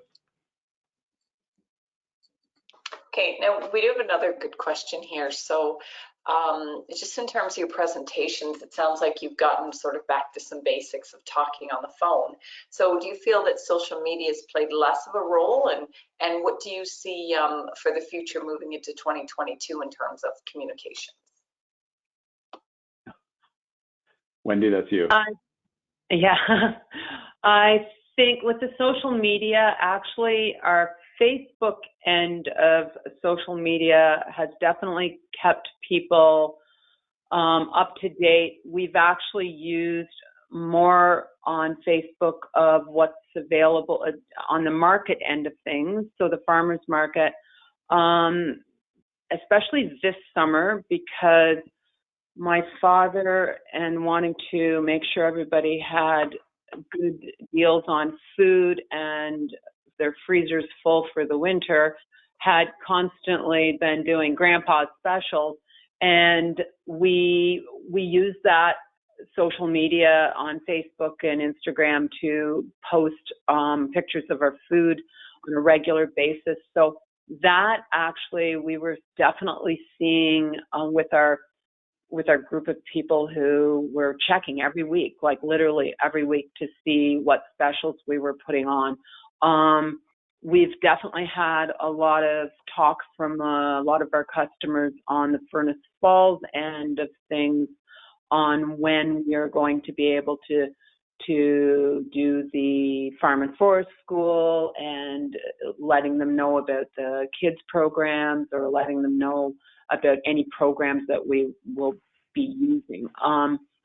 So that I've noticed has been an increase in people actually not just looking at the social media, but actually looking at it. And if we posted, Karen has fresh sourdough bread this morning, boom, all of a sudden it's like, you know, in so many hours, I've got people at the store picking up sourdough bread. So we've seen a big increase in that over the last probably 4 years before that. So, Bonnie, can you reflect, is the question, is social media going to be less impactful in the future? Is that generally the question? Yes, it was. And what do you see for the future? Like, I think it's more social media versus the personal connection. Right. Well. Okay, so I kind of got that wrong. It's a tough one. I mean, like, social media is not going anywhere. It's constantly changing channels. So, you know, now I see retirement homes on TikTok, which I find so confounding, but it is, you know, building brand on TikTok. I feel like you have your client base or your potential client base, they are on one of these channels, and that is a very inexpensive and flashy way to communicate your activity, your ideas, whatever it is. You communicate with people. It's you know, we're still sitting on Facebook as an organization because that's where our audience base receives a lot of information, and you know, or through e-newsletters and through email. Phones, you know, using the phone feels it's just one customer at a time. And a lot of people, especially now, want to talk on the phone for 20 minutes. So you think in terms of efficiency of building customer relationships, satisfying customer needs, the phone is a very, you know, labor-intensive method. And same with face-to-face. Now, having said that, the great thing about the phone, the great thing about face-to-face is that it really is much more personal. You really do have that person-to-person contact. And I think a lot of certainly our long-term relationships are based on our personal relationship with each and every person that comes here. But generally, from a tourism perspective, I think social media is going to just continue to grow and grow and grow in influence in terms of a marketing tool. I would agree 100%, Brett and Wendy, and all the data supports exactly that. It's a key influential channel for all trip planning and you know, VFR connections. So 100%. Thank you very much, Cathy. you guys. Thank you, everyone. I've forwarded this. We're just at 10:45, so I'm going to let everyone take a 5-minute break to allow you to refill your coffee or check your email or whatever you need to do. Some really great discussions going on, and we've got another terrific panel discussion coming up after the break with Indigenous Tourism Ontario, as well as a couple of Indigenous operators. So, and lastly, if you have not entered the contest, please hold your phone up to the QR code and or copy rather click the link in the chat room at the beginning, and you can join. So I will see everyone back here at 10:50, 10:51, we'll say, to give you a full 5 minutes, and we'll resume the conference. Thanks, everyone. Thank you. Thank you. Thank you.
Hi, Lori.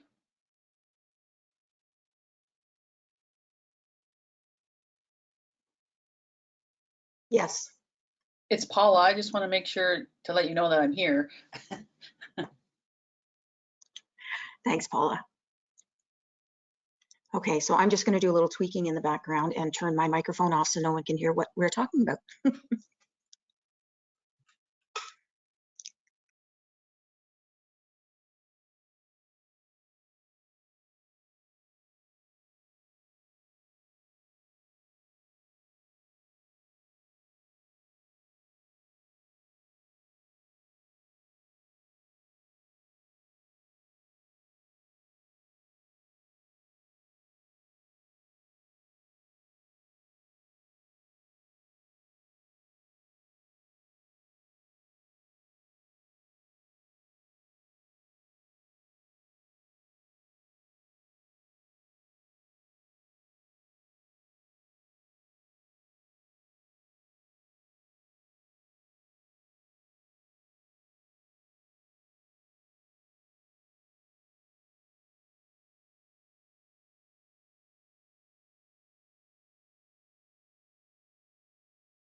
Okay.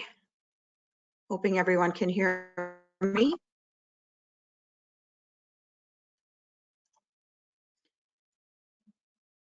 Ready to go. Okay, perfect. Thank you, Bonnie. So I'm going to hand it back over. I'll move forward. There you go, Bonnie, and I'll let you take it over. Great, thanks, Lori. Our final panel discussion today is being co-moderated by Kevin Eshkawkogen, Chief Executive Officer of Indigenous Tourism Ontario, and Stephen DeBothagi, Membership Coordinator with Indigenous Tourism Ontario. Kevin is Anishinaabe and is a member of the Chigging First Nation on Manitoulin Island. Kevin has been a key player in the development of Indigenous cultural tourism in Ontario since 2003. He was an integral part of the development and growth of the Great Spirit Circle Trail on Manitoulin Island, one of the country's most renowned Indigenous tourism organizations that provides culturally authentic Indigenous experiences to visitors, along with marketing support to Indigenous operators. Kevin has provided leadership to GSCT for over 15 years and has imparted his guidance to countless individuals throughout Manitoulin Island, Ontario, Canada, and beyond. Kevin sits on a variety of boards, including the Tourism Industry Association of Ontario, along with Destination Ontario Sector Advisory Committee, Tourism Skills Ontario Council, and the Trans-Canada Trail Indigenous Advisory Committee. A proud Ojibwe Anishinaabe Stephen has a close and strong connection to his home community of Manitoulin Island's Chiging First Nation. As Indigenous Tourism Ontario's membership coordinator, he brings over 30 years of senior hospitality, business management, and development experience. Stephen is an experienced operator with some of Canada's leading hospitality corporations, from the small independents to some of the industry's major national and global brands. A business development focused leader with a passion for excellence in customer service, attention to detail, and overall guest satisfaction. Stephen recently completed the design, outfit, and opening of Chiging Fresh Mart, a full-service grocery store in the heart of Chiging First Nation. Stephen continuously brings the 7 grandfather teachings into his personal life and business operations. Today, Kevin and Stephen are joined by 2 panelists, Mark Forget and Paula Nepons. Mark is the founder and facilitator for Makatu Workshops, an Indigenous business where he provides hands-on cultural teachings and workshops to Indigenous and non-Indigenous groups. He is Algonquin in French and a member of the Wakashig First Nation band in Northeastern Ontario. Mark is an active member of the Canadian Council for Aboriginal Business, Ottawa Tourism, Indigenous Tourism Ontario, and Indigenous Tourism Association of Canada. Mark successfully completed the inaugural Indigenous Tourism Interpretation Training through Algonquin College in partnership with Ottawa Tourism in the fall of 2020, and now sits on the advisory committee and is a member in the Legacy program. Paula is the owner of Ottawa-based Ondarez Clothing, a lifestyle brand based in Ottawa. She is an Ojibwe woman, an entrepreneur, designer, and educator. Paula wants people to be proud of the res, of their history, and who they are. She feels that people need connection to community, no matter what your background, and for Paula, her company is this connection. Paula is an experienced Indigenous entrepreneur with passion for authentic Indigenous knowledge, a speaker, facilitator on Indigenous entrepreneurship, and mentor to those who are ready to make change for their best life possible. Paula also has a Master's of Education. And now I'll turn it over to our moderators, Kevin and Stephen. Ani Bojo, Meno Kijep. It's Kevin Eshkawkogen here, or as in ceremony they call me Gigado Nene. So that's the man who speaks for the people. It's a pleasure to be here today with Stephen and this group. And just wanted to say where I'm coming from. I'm coming from the Ondakamnakoning First Nation. So Paula, I'm on the res right now over here on Manitoulin. And I think Stephen might be as well, but I'll let him speak for himself. And then I'll jump to a little introduction here on ITO. Stephen, you want to share where you're at today? Yeah, ani minwak mino kajep kinawaya, ozawa nimki beneshi disnakas, magazi dodam, chiging minwa mado manising donjaba, Anishinaabe nini dao. So in English, hello and good morning, everyone. My name is Golden Thunderbird Eagle Clan. I'm from Chiging and Manitoulin Island, and I'm an Anishinaabe Ojibwe man. So yes, I am up here on beautiful Manitoulin Island, living in Eshkawkogen, just down the road from Ondakamnakoning, on the traditional lands of the Anishinaabe, the Confederacy of the Three Fires, and the Robinson-Huron Treaty. So that's where I am. I'm up here and enjoying this beautiful sunny day. It's great to be a part of this this year's Path Forward Summit. So thank you to the Southeastern Ontario Regional Tourism Organization for hosting this event and allowing me to be a part of this panel's discussion as a co-moderator. Miigwech Stephen, and he did a great job. I just wanted to share with everyone. He does something that we try to do at ITU is help educate, and he shared some of his language and explained what that meant, which is fantastic. So Ani Bojo is that hello. Miigwech, what you heard me just say is simply thank you in the Anishinaabeg language. And the word Anishinaabeg, it simply means the original peoples, or the peoples who were from here first, type of thing, loosely translated, of course. But I wanted to get into, before we jump to our panelists, who are two fantastic individuals, I wanted to talk a little bit about what we're doing with ITU and how we're moving it, Indigenous tourism to the forefront. And I'll keep this really quick because the stars of this session are Mark and Paula, without a doubt. So I'm going to jump into this by simply telling you, as the original tour guides of these lands, and some of you may have heard me speak before, we've been doing the tourism industry for over 500 years, just in different ways, and we're now getting in line with how the industry works collectively around the world. I myself have been doing Indigenous tourism for the communal good, as I say, for almost 20 years now. My family's been involved in tourism for a long, long time in many different facets. And what we do at ITU is simply help connect people. We're the collaborators, we're supporters of Mark, Paula, anybody in the industry, not just for Indigenous people, but non-Indigenous people as well. And pre-pandemic, Indigenous tourism was the fastest growing segment out of any segment in the tourism industry, with 1 in 3 international visitors wanting to participate in an Indigenous tourism experience here in Canada. 1 in 3 Canadians wanting to experience an Indigenous tourism experience here in Canada. There's huge opportunity, not just for Indigenous people, but for all of us collectively. We preach that the rising tides raise all boats in the tourism industry. I think we all know what that means.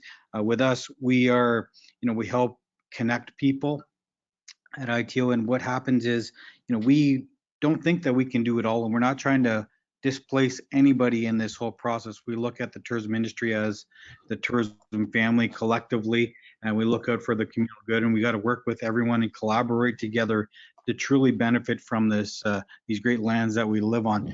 And I wanted to share some of those things that we're working on. But the first thing I want to start with is, just the fact that we're here today speaking about Indigenous tourism with, the folks at R209, some of our great partners. Without a doubt, they're leaders in the industry. They're one of the few RTOs that have really stepped up to the plate early on to really support Indigenous tourism. And they're definitely leaders on that front here in Ontario. And if I may say so, I would say right across the country as well in that regard. So we're really pleased to have signed an MOU with R209, and we've done some great work, had some great candid discussion on things. And it's all about working together in a mutually beneficial way so that we can all prosper together and move forward in a very positive manner. And we're working on things that are very, very exciting right across the province, and we're doing some really fun things. And some of those things, just want to get into some of them right now, are elements like virtual reality. We've sold now a couple of our experiences, and I say ours because I say us as collective. We've presented virtual reality experiences. We've been utilizing them in conferences and different board meetings, different groups, where we have a virtual experience that is quite dynamic. They're quick and to the point. They're about 7 to 10 minutes long, followed up by some interaction with the experience provider themselves. And the beautiful part about all of that, it stemmed from innovative thinking through issues around the global pandemic. One of the first things we noticed was we have to embrace technology. Technology is not going anywhere. It just continues to evolve. And we said, we're going to embrace, how do we tell these stories on our terms using technology? And virtual reality is one of them. And the other problem we were addressing with virtual reality was we simply wanted to diversify some of the revenue streams for Indigenous operators. And with that, with the VR model that we created, the revenue model, we've now created a model for operators to participate, who participate in that program, to receive about, it varies, but it's 50 to 60% of the revenues generated from those VR experiences go directly to Indigenous tourism operators. So when you're supporting the ITO VR experiences, you're directly supporting Indigenous operators. Although we're the conduit, at the same time, those operators are receiving the direct benefits, and everything else is done basically at cost. So it's a great little project that we've worked on. It's taken a lot of work, and we're definitely leading the world on a lot of fronts in that particular area. Another one that we're working on that will benefit everybody across Ontario is our augmented reality applications. This one's a little bit more complex, and we're going to be launching different activation sites. Excuse me if I'm not using proper terminology sometimes on this front, because I'm definitely not the tech guy. Okay, so we have some really dynamic young individuals working on this with us, but that augmented reality project is going to be fantastic, where it's going to showcase Indigenous experience, physical experiences across Ontario, enhance them with educational elements that are interactive and educational, and they're all, of course, going to be experiential. It's going to, layer regions of Ontario, all of Ontario for that matter, with treaty areas, traditional territories, First Nations, Indigenous businesses. Like I said, it's very complex, but it's very educational. It's going to be a fantastic tool for everyone, especially consumers. And we totally embrace the thinking that was presented earlier with the visitor first experiences. And that's what it's about, is making sure that they know when they're entering into a certain area, becoming educated on that, and are respectful of those individuals and those groups that are in those regions. So, the augmented reality app, stay tuned for that. It's going to be coming out definitely before next summer. We're activating sites right now and pulling it all together. It's fantastic, and it's right across the province. So it's going to be a lot of fun to participate in. And the beautiful part about it is all you need is a smartphone, which I think almost every person probably on this call has one. So everybody can participate in this. It's very accessible, and it's going to be a lot of fun. At the same time, it's going to be gamified, so there'll be all kinds of things that can happen in there for young and old to enjoy this while learning about Indigenous experiences and people and cultures, traditions, history, the works. Another one of our projects, which is one of my favorites, is our Feast initiative, which revolves 100% around Indigenous food tourism activities, the food supply chains, the works of it. We've got a strategy in place where the first region anywhere in the world to actually have a comprehensive strategy that will help develop Indigenous food tourism in any capacity. And it's exciting to be a part of. It's the first of its kind, like I said, and there's a lot of operators that are involved in this. We've just established our Indigenous, our Ontario Indigenous Advisory Food Table, and again, it's the first of its kind that we can find anywhere else, definitely within Canada and around the world. So there's some exciting work around there. Of course, that's one of my favorites because I get to go out and experience these food activities and try different foods from our own people, and most importantly, I get to eat, and that's one of my favorite things. I'm talking quickly because that's on my mind. We're approaching noon, and I know we're a bit behind, so I'm going to speed through some of this so we can get to our panelists. The last project I wanted to share before we move on is our Three Fires Collaborative Quest. It's a great initiative with some fantastic partners.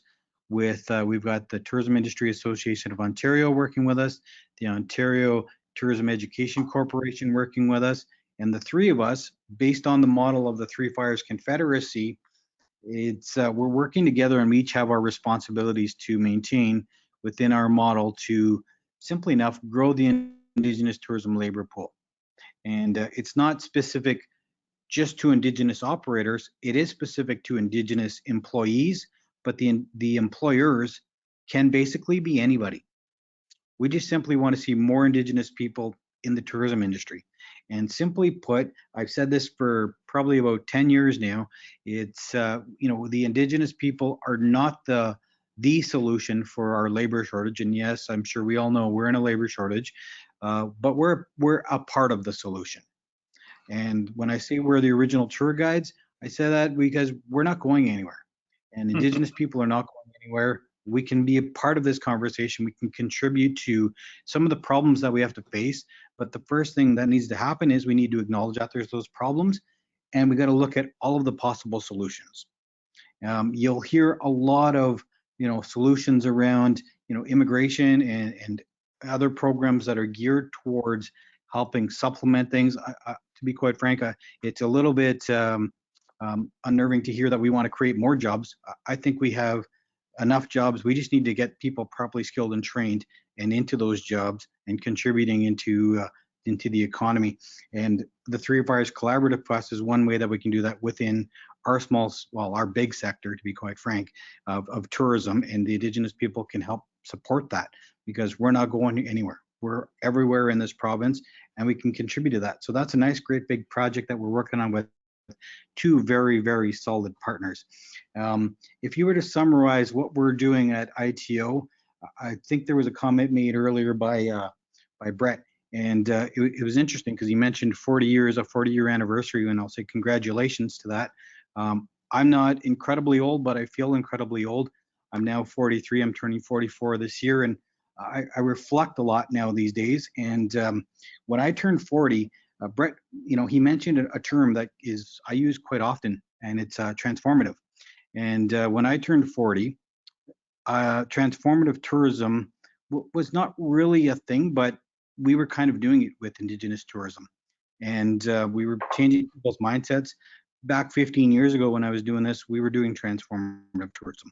We had people crying, not because they had a terrible experience with us, but because they simply could not believe that there was people on this earth who still thought and believed in what they believed in the connection to Mother Earth, looking after the environment, and just treating people the way they want to be treated, with open arms, welcoming everybody, sharing. When someone mentioned, give it away and it'll come back to you.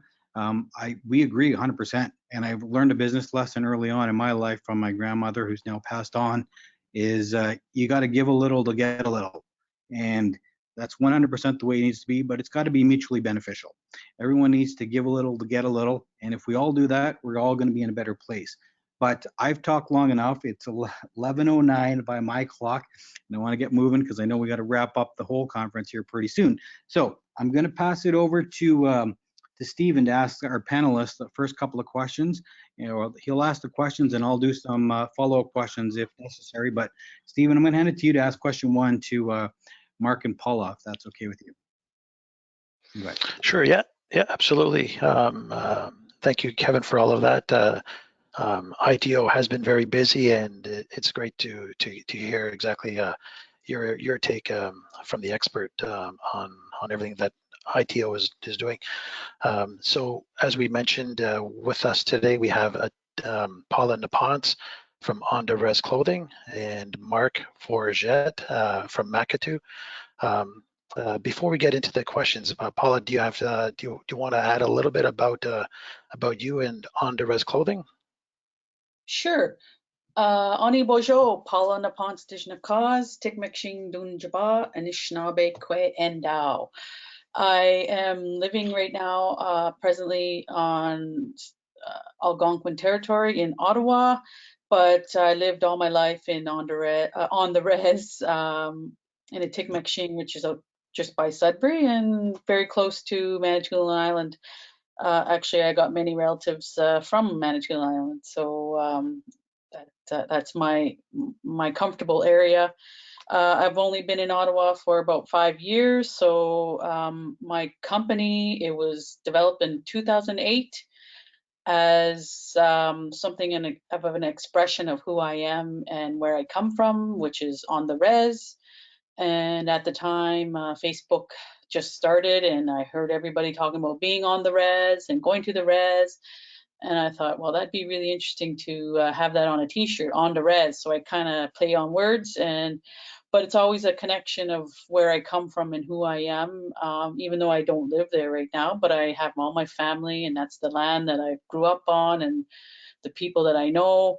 So that's why I still go with it, and I still follow through with it, because it's who I am, and I put a lot of effort of keeping true to that authenticity and uniqueness of who we are.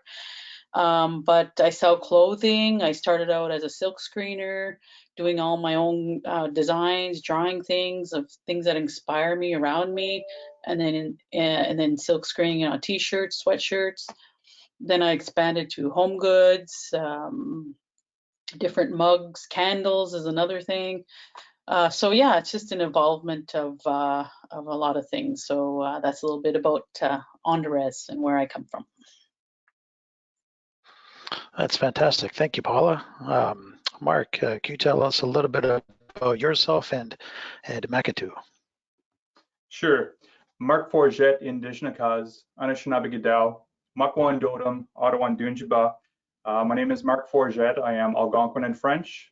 I'm Bear Clan, and I live here in Ottawa on the unceded and unsurrendered territory of the Algonquin peoples. I am a member of the Waagashig First Nation Band in Northeastern Ontario. I started Makatu in June of 2019. I did see a need for culture for Indigenous present representation in the conference world with corporate. Prior to that, I was in sales for about 15 years in hospitality. So I did a lot of traveling and attending conferences and trade shows, and I noticed there was a lack of representation there. So I thought it was a great time to start Makatu. And what we do is we do hands-on workshops, creating medicine bags, dream catchers, and I also do other things like swag. I guess swag with leather, bookmarks that could be branded, which I think is a great giveaway. Because again, at trade shows, I saw a lot of stuff that was being given away, plastic, non-sustainable things, and I wanted something to be more sustainable to give away, and something that represented me and also where I lived. And so that's where I created Makatu workshops.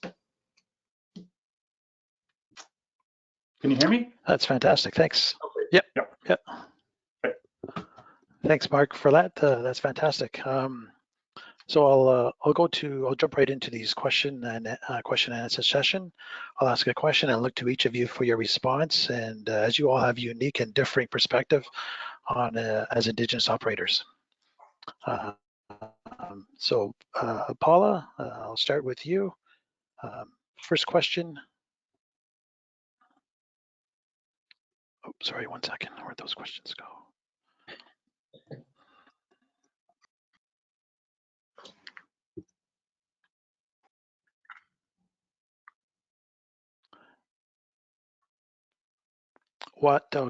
So here's the questions.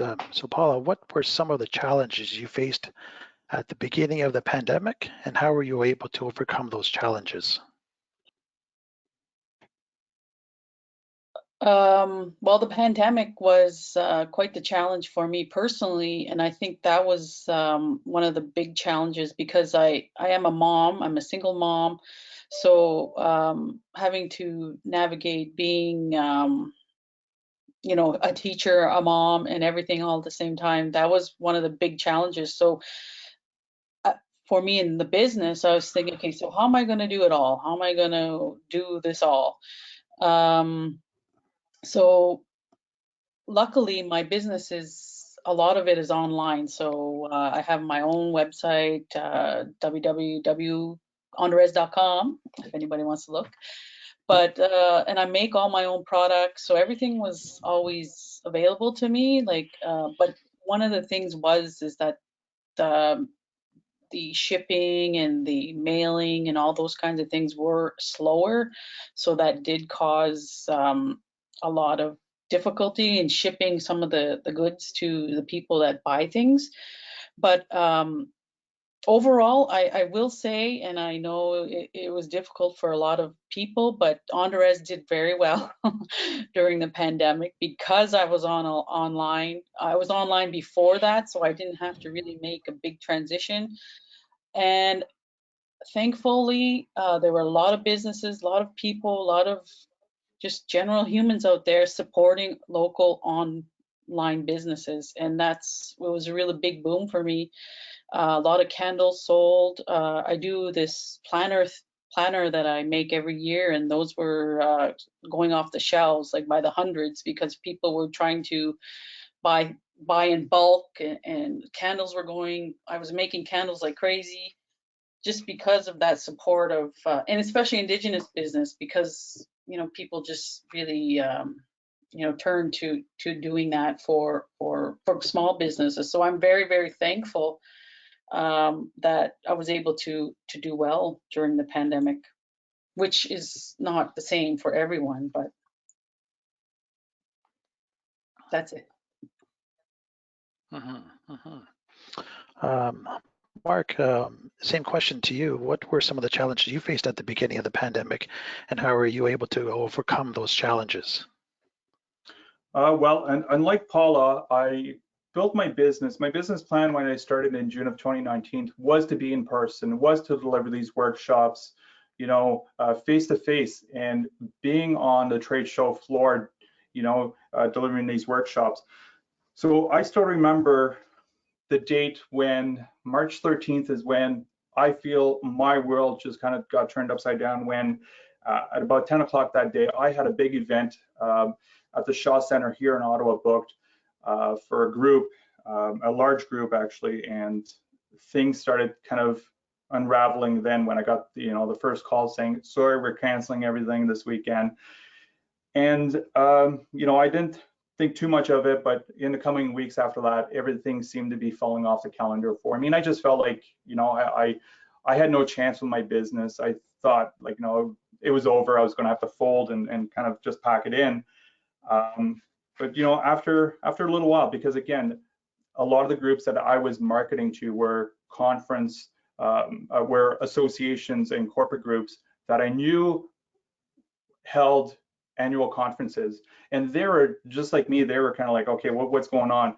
After a couple of months, I think we kind of saw where this was going to, and a lot of people were starting to turn online. And I think it was probably about that July, I decided to do a small experiment with a group. We were probably about 20 people online to do a medicine bag workshop.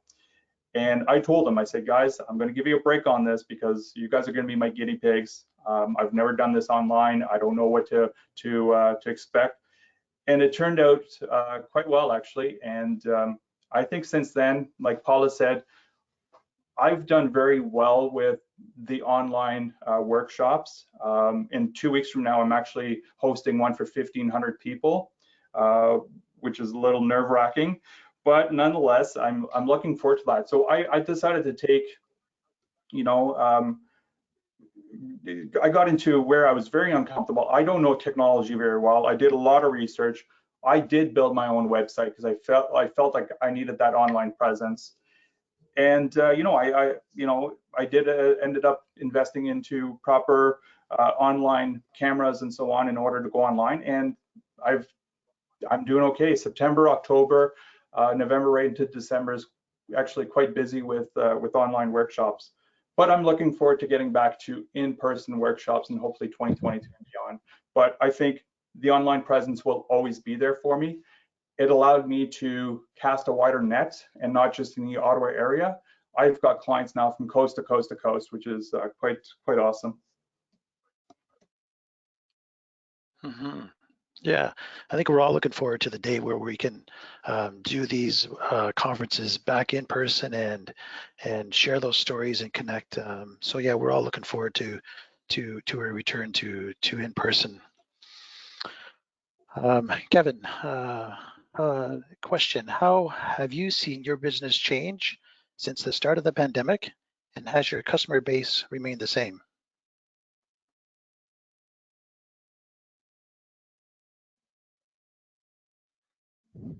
Stephen, is that question for Mark? Kevin or Paula? Yeah. Paula, maybe? Kevin, if you're here, that question will be for you. How have you seen your business change since the start of the pandemic, and has your customer base remained the same? Well, I'll put my ITO hat solely on because I am an operator as well. But definitely, I think what we've seen overall in the industry is that the business has changed, and these two operators here, Mark and Paul, have exemplified what we've seen. And we we believe we're well in tune with the operators in Ontario. So embracing technology is something that they've all done. The customer base has actually grown. I don't want to say it's expanded beyond our borders yet, but it definitely can. So as Mark said, coast to coast to coast, definitely that's a trend we're seeing with all of the operators. And that domestic market, I think, has really discovered Indigenous experiences and how they're being offered in different ways these days. We just finished up, or we're finishing up an economic impact report, which we'll be delivering to our Indigenous business advisors next week to get them briefed on how to best support operators like Mark and Paula. But what we found in there is, a lot of our, we did lose a significant amount of our revenues as operators in Ontario, about 50%. We estimated about 75% was what we were going to lose. It wasn't as bad as we projected, which is a good thing. I think I'm okay being wrong in that situation. But it's a testament to the operators like Mark and Paula who have embraced technology where they can, and they've adapted. And that's a testament not just to Indigenous people, but the tourism operators in general. We adapt and we're resilient and we're going to grow. But the client base is, it's the same, but it's different at the same time. It's an evolving thing because there's so many people interested in Indigenous experiences, and there's so much going on right now on so many fronts with Indigenous people that it's definitely something that is changing for the better collectively here. But I'll leave it at that, Stephen, and you can continue asking some of these other questions that we have for these for Mark and Paula. So Paula, I'll put that question to you as well. How have you seen your business change since the start of your pandemic, and how has it adjusted your customer base? I will agree with Kevin on my business. Like with my clothing and things like that, I did do a bit of traveling with my little setup I have to sell, like at events, at conferences and things like that. But that was, I had begun before the pandemic, I had begun to limit that because I have young children, and it's really kind of hard to do it all. So I couldn't really, do the traveling. So I was already starting to like make those not a big part of my events for the year. Like I'd only do kind of big ones where I knew I was going to do well. So those events were canceled, obviously, through the pandemic. So I did miss out on some of those big events. And in Christmas time was a big like event thing, Christmas time, Christmas events, especially in Ottawa here, there were a lot of Christmas events that I attended. So those were canceled. So again, I had to really promote my online sales, and the customer base changed really for me was two companies. Like it was more individuals at the time, but then during the pandemic, it turned out to be more like even First Nations ordering a lot of things, other businesses ordering like wholesale orders. So like it changed that way because it more was of individual buying things. But after a while, it was like, okay, can I order 200 candles? And I was like, oh my God, okay. So I was at my home, I make everything. So it got kind of crazy, but at the same time, that's how it changed. It was more like bigger wholesale orders rather than more individual orders that I was used to when I used to travel in online sales. Yeah, it's definitely made us all kind of pivot and readjust, and it's testament to you and your product that you're still in operation today. So this question will be for Mark. Mark, while Indigenous tourism creates a great platform for both non-Indigenous and Indigenous operators to work together, what is important to you when you're looking for partners to collaborate with? Well, in my business in particular, because again, a lot of it is, with the hands-on experiences making, cultural, very important products like the medicine bag and dream catcher, it's important to me to source you know, with other Indigenous businesses and locally. To me, I have a couple of great partners that I source my leather from that are local, and so I want to know where the product is coming from. I want to make sure that it's authentic to the experience. So of course it's you know, locally sourced leather that I can get my hands on, and with one of my suppliers I get to go down there in person and hand select the leather I'm going to work with, because then I can see how I'm going to use that leather. So to me that's important as well, to support other Indigenous businesses when I'm procuring my product. But as well for the non-Indigenous businesses, to me it's very important, and some of those partners are Ottawa Tourism, ITO, Canadian Council of Aboriginal Business.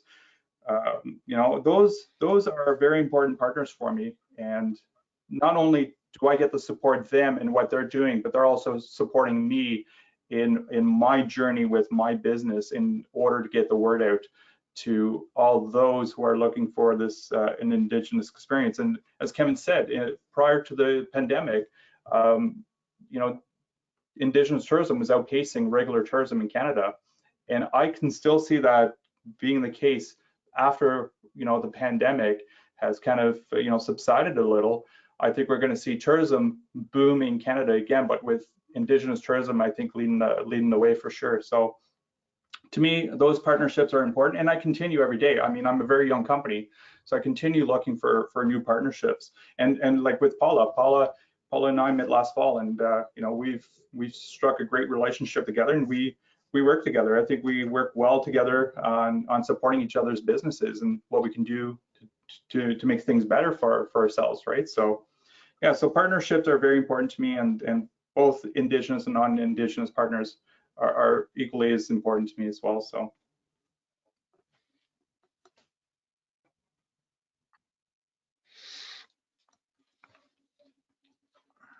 Okay, perfect. Thank you. Sounds good. So it looks like we have time for one last question. Yeah, what I'll is go. and I'll go. Okay, go ahead. Yeah. Okay. Yeah. So, you know, that's great, Mark, Paul. I'm glad you're partnering. And one of the things we always try to promote is partnerships with both Indigenous and non-Indigenous groups. And there's a lot of both on this call today. And the summit that's going on today here, wanted to ask you, what is one thing that you hope summit attendees take away regarding Indigenous tourism today? I'll ask both of you that question. Mark, you want to start? Sure. I think, you know, I think with how we've all been on lockdowns and kind of isolated in our homes, and I'll be the first one to say that I miss going to powwows so much. And you know, I've spoken to a lot of people, you know, non-Indigenous people don't realize that they are invited to any powwows. It's open to anybody. It's absolutely a beautiful celebration. And the one thing that you can take in when this whole thing kind of subsides, and hopefully next summer, once we can kind of be living normal again, is I encourage everybody to attend a powwow in your community, wherever you may be on Turtle Island. A lot of the times they're free to attend, or a very minimal fee to attend. It's a beautiful ceremony, great food, marketplace there, a great way to support, you know, Indigenous artists and artisans as well. So my takeaway from that is start there with a powwow. If you want to experience a really beautiful cultural celebration ceremony, a powwow is the way to go. Yeah, I would agree as well. Is just simply get out, be a good neighbor, and get to know each other. And powwows, for the like Mark said, they're open to everyone. Those are community celebrations. And as a dancer, that's you know, I say this. There's nothing, honestly, more fun as a dancer than to interact with visitors who are genuinely curious about who you are, what you're wearing, why you're wearing it, and they want to just simply know about you. It makes it a lot of fun, and it's very enjoyable. But one thing to take away, as Mark said, is, you know, go out and experience some of this stuff, because it's there, it's in our backyards, and we're all in this together. So, you know, let's get to know each other a little bit better. Paula, do you want to jump in on this one? What's one thing that people should take away about Indigenous tourism from your perspective? One thing I was thinking about is one thing about Indigenous tourism is that you have to ask questions. Like, don't be afraid to ask. Indigenous people don't always know everything, but we know a lot of people, so we may find an answer for you somewhere. But a lot of our products that we sell or that we promote, it comes from the heart, comes from our people. So ask the questions if you don't know something. I think that's the one of the big things in learning about each other is don't be afraid. You know, most likely and I probably guarantee most people who are in business will help you and give you the answers. If we don't know, we'll find out or we'll direct you somewhere. So I think for me, I always say that, like, because everybody always comes to me, can I ask you about this? And I'm like, yeah, as long as I have the time and as long as I have the resource for you, I will help you as best I can. But if I can't, I'll make sure I tell you eat too. And I'll say, well, maybe go talk to Kevin. Just kidding. Yeah. No, well, I'm just going to say this as we start to wrap this up. Thanks for that, Paul Miigwech. One thing I'll say is when I usually do these speaking engagements, I've seen a real change over the last 15 years. For a long time at events like this, typically I was the only Indigenous guy in the room. I'd give my speech and I'd always end it for the most part, ending it by saying, be a good neighbor. And if you don't know an Indigenous person, you know one now, and that's me. With that being said, at this summit, glad to say you now know at least 3 other people besides me who are Indigenous, and they're more than open to sharing. So feel free to reach out to Mark, Paula, Stephen, or myself, and we'll gladly introduce you to more Indigenous people, more First Nation people, more Anishinaabe people, more Cree people, more Haudenosaunee people, whomever. Because we're all here together. We have to figure this all out to work collectively here in a mutually beneficial way right across the country, in my opinion. And with that, I do want to, I'll leave you on with something to think about, as well as, we go through these media cycles, and, I wouldn't be doing my job as, a person who follows my culture here if I didn't mention and acknowledge, not just the 215 young spirits that were found in camps, but now the count over 6,500 bodies that have been found in residential school grounds. And, that's something that's very, very trying for a lot of us. And we all need to collectively heal from all of that. But we definitely all need to acknowledge that happened, right? And it happened here in our backyards. But at the same time, we can move forward together in a positive way by simply enough being good neighbors, being good to each other, and trying to do good things for all of us and for society as a whole. So, put those in your thoughts and your prayers, because bodies are being discovered very, very regularly. Our people, some of us, myself, probably more than some others, we're very calloused over, and we maybe have become a little desensitized to some of the what are called discoveries. To us, they're not discoveries. These are people, we've been saying it for decades. Nobody listened. And now people are listening, and we're happy about that. And we can help start to get some closure, but we can also move forward collectively as a society, or both Indigenous and non-Indigenous. And I think tourism is a great way to share those stories, even though they're sad stories sometimes, but we can share those stories so we can all grow as human beings and grow as a collective here in Ontario. And I want to thank R209 and the whole team for including us and giving us some space and some time, letting us go 5 minutes over. I know how these things work, so we really appreciate that. And we look forward to working with everybody and anybody who wants to work in a mutually beneficial way. With that, I'm going to leave you with that word I taught you earlier, miigwech. And Lori, it's back to you. Miigwech. Terrific. Thank you so much, Kevin. Bonnie, I believe we have some questions. I have one that I have received. And the question is there a book that you would recommend to someone to learn more about Indigenous history and culture? I'll jump in on this one if it's okay. And on my desk right now, and I give this to all my team. My team at ITO is not all Indigenous, by the way, but a really quick, easy read to start. There's lots of fantastic books out there and resources out there. And if you're wanting more, we've got a team member on our team, Lenny Brem, who's been she's definitely our reader within our group, and she has a ton of resources that she's throwing our way all the time. But the first one I would suggest to people, and it's very fitting given that we're in the middle of a federal election right now, but I'd suggest picking up the book 21 Things You May Not Know About the Indian Act by Bob Joseph. That's a great place to start to understand some of the issues in the current context, and to learn a bit more. But there's a ton of stuff out there, and to be quite frank, the best resource is go and talk to Indigenous people themselves. Come and talk to us, sit down, have a coffee, have a tea, have, eat some bannock, have something together, sit down and visit. That's the best way you can learn about Indigenous people. Sage advice, Kevin. Thank you so much. And I know for sure I'll be looking for that book. Bonnie, have you got a question in the question? Yeah, we'll just got one here. So Kevin, based on, in terms of Indigenous tourism experiences, what seems to be the most popular one that visitors are looking for, or they seem to enjoy the most? Well, that's a very, very tough question because it's so diverse. It's Indigenous experiences are as diverse as Indigenous people across this country. There's over 600 nations within Canada that are Indigenous, and that's just the First Nations.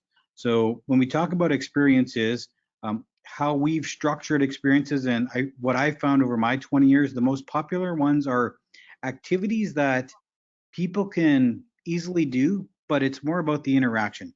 Like, Mark does medicine bags and, rattles and different things like activities, but where they're really gaining the value from their perspective, from a tourist perspective or consumer perspective, is simply enough spending time with Mark, hearing his stories, hearing what he's about, what his people are about, where they come from, and sharing those perspectives.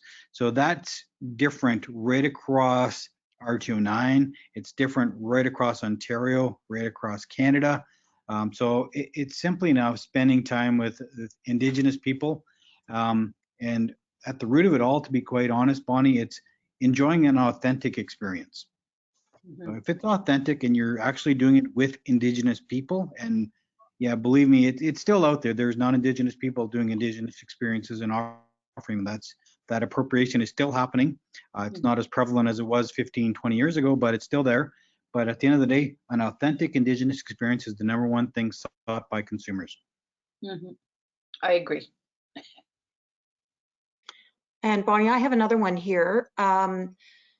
Do you have any advice for how destinations can best connect with their local Indigenous communities? And I know, Kevin, this is something we're working on with you. Yeah, so other than that broad general advice I just gave of be a good neighbor and reach out to people, I'll put us out there once again, and I know my team is listening and they've heard me say this many times. Simply enough, reach out to us. We'll do what we can. Reach out to people like Mark, like Paula, like Stephen, like myself, and the whole ITO team. We'll introduce you to people. And sometimes that's what it takes. That trust has to be rebuilt in this country, and tourism is a great vehicle to make that happen.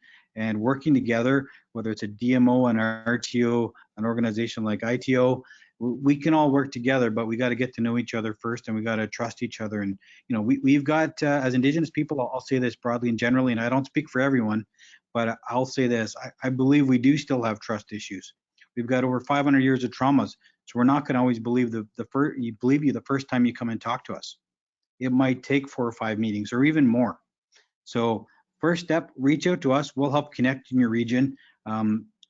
I like to say I'm probably 2 degrees of separation away from every Indigenous person in Ontario, if not Canada. So if I don't know somebody in your region, I know somebody who knows somebody in your region. And that goes for the ITO network. And if you're a part of my network is your network. So let's share it all collectively.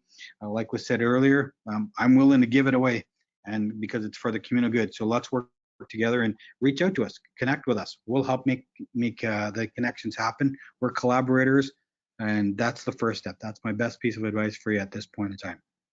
If I could add something, there's not most, but a lot of Indigenous businesses are on Facebook, they're on Instagram, support them. They tell you where they are, they tell you where they're going, they tell you a lot about who they are on these social media program. So you just look up hashtags. A lot of us hashtag Indigenous tourism. So if you, for that, you'll find a lot of maybe some gems in there that you never knew about or anything like that. So really just take an interest in Indigenous business is one advice I would give anyway. That's excellent. I think it would make a great road trip. So maybe that's where we can start. Bonnie, do you have any other questions? No, I think that's about it, Lori. And we'll pass it over to Richard now for some closing remarks. Miigwech.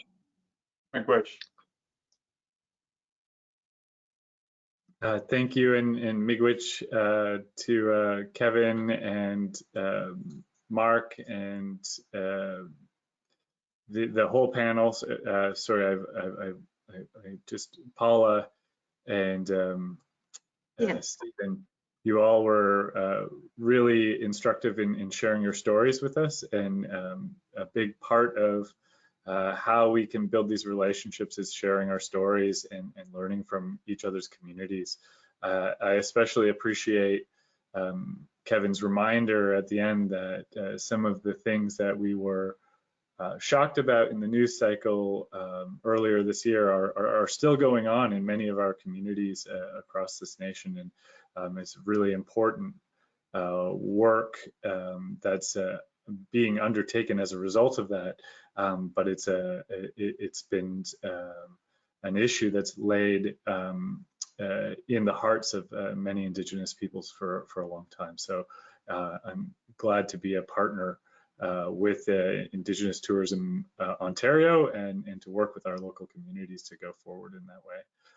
And in the same vein, I think that partnerships and working with our community has really been a theme that we've heard from many of our presenters today, especially our local businesses, and strengthening our connections to our neighboring businesses, to our community members, not just thinking about those visitors who are coming from afar, is probably going to be a great strength for many of our businesses as we go forward.